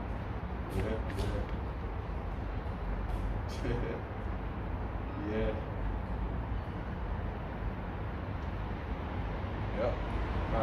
So I can carry on this. Verse 9 says, they shall run to and fro in the city, they shall run upon the walls, they shall climb up upon the houses, they shall enter at the windows like a thief. The earth shall quake before them, the heavens shall tremble. Because everything's going to be obliterated, buildings, you know what I'm saying? It's like, you could be in your house, apartment, and it's toasty. Yeah. That's what I'm saying. Oh, and the beautiful thing about these, how East was built to these cities now, right, is because let's say it exploded like a mile that way, and you get people walking by like the shard or whatever, that's all glass. The shockwave is going to make the shard into little pellets, man. And all that glass is going to be falling on everyone underneath as like bullets. Yeah. Shit, exactly. King and terrorist. Yeah. It says, it says, the heavens shall tremble, the sun and the moon shall be dark, and the stars shall withdraw their shining. And the Lord Yahweh shall utter his voice before his army, for his camp is very great, but he is strong that executeth his word. For the day of Yahweh is great and very terrible, and who can abide it? Yep. A bit more on Isaiah 47. Back in verse 14, it says, they shall not deliver themselves from the power of the flame. There shall not be a coal to warm at, nor fire to sit before it. Thus shall they be unto thee with whom thou hast labored, even thy merchants from thy youth. They shall wander every one to his quarter, none shall save thee. America can't be saved. Now the Lord's going to destroy it, man. Maybe with the hill Babylon. There's no hill. Hey, wasn't Biden supposed to save America? He said that. He said, hill Babylon. Yeah. No, he didn't say that, but he said, still America. Yeah. Save America. America can't be healed. Why can't it be healed? Because it's a war. It shows you that America's a joke, because their president is some dude that is like pretty much looks like he's getting ready to get pulled in a sarcophagus. Yeah. Alzheimer's patient. I mean, come on, how can you have a ruler like that? Break down on national television because you got asked a hard question.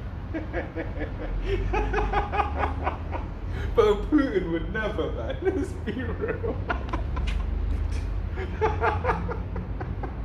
Yeah. Oh, like you said, bro, that's a joke, man. That's a joke, man. The kingdom's going down east. Yep. Revelation 19. Read some of that, we're going to close out. From the top or?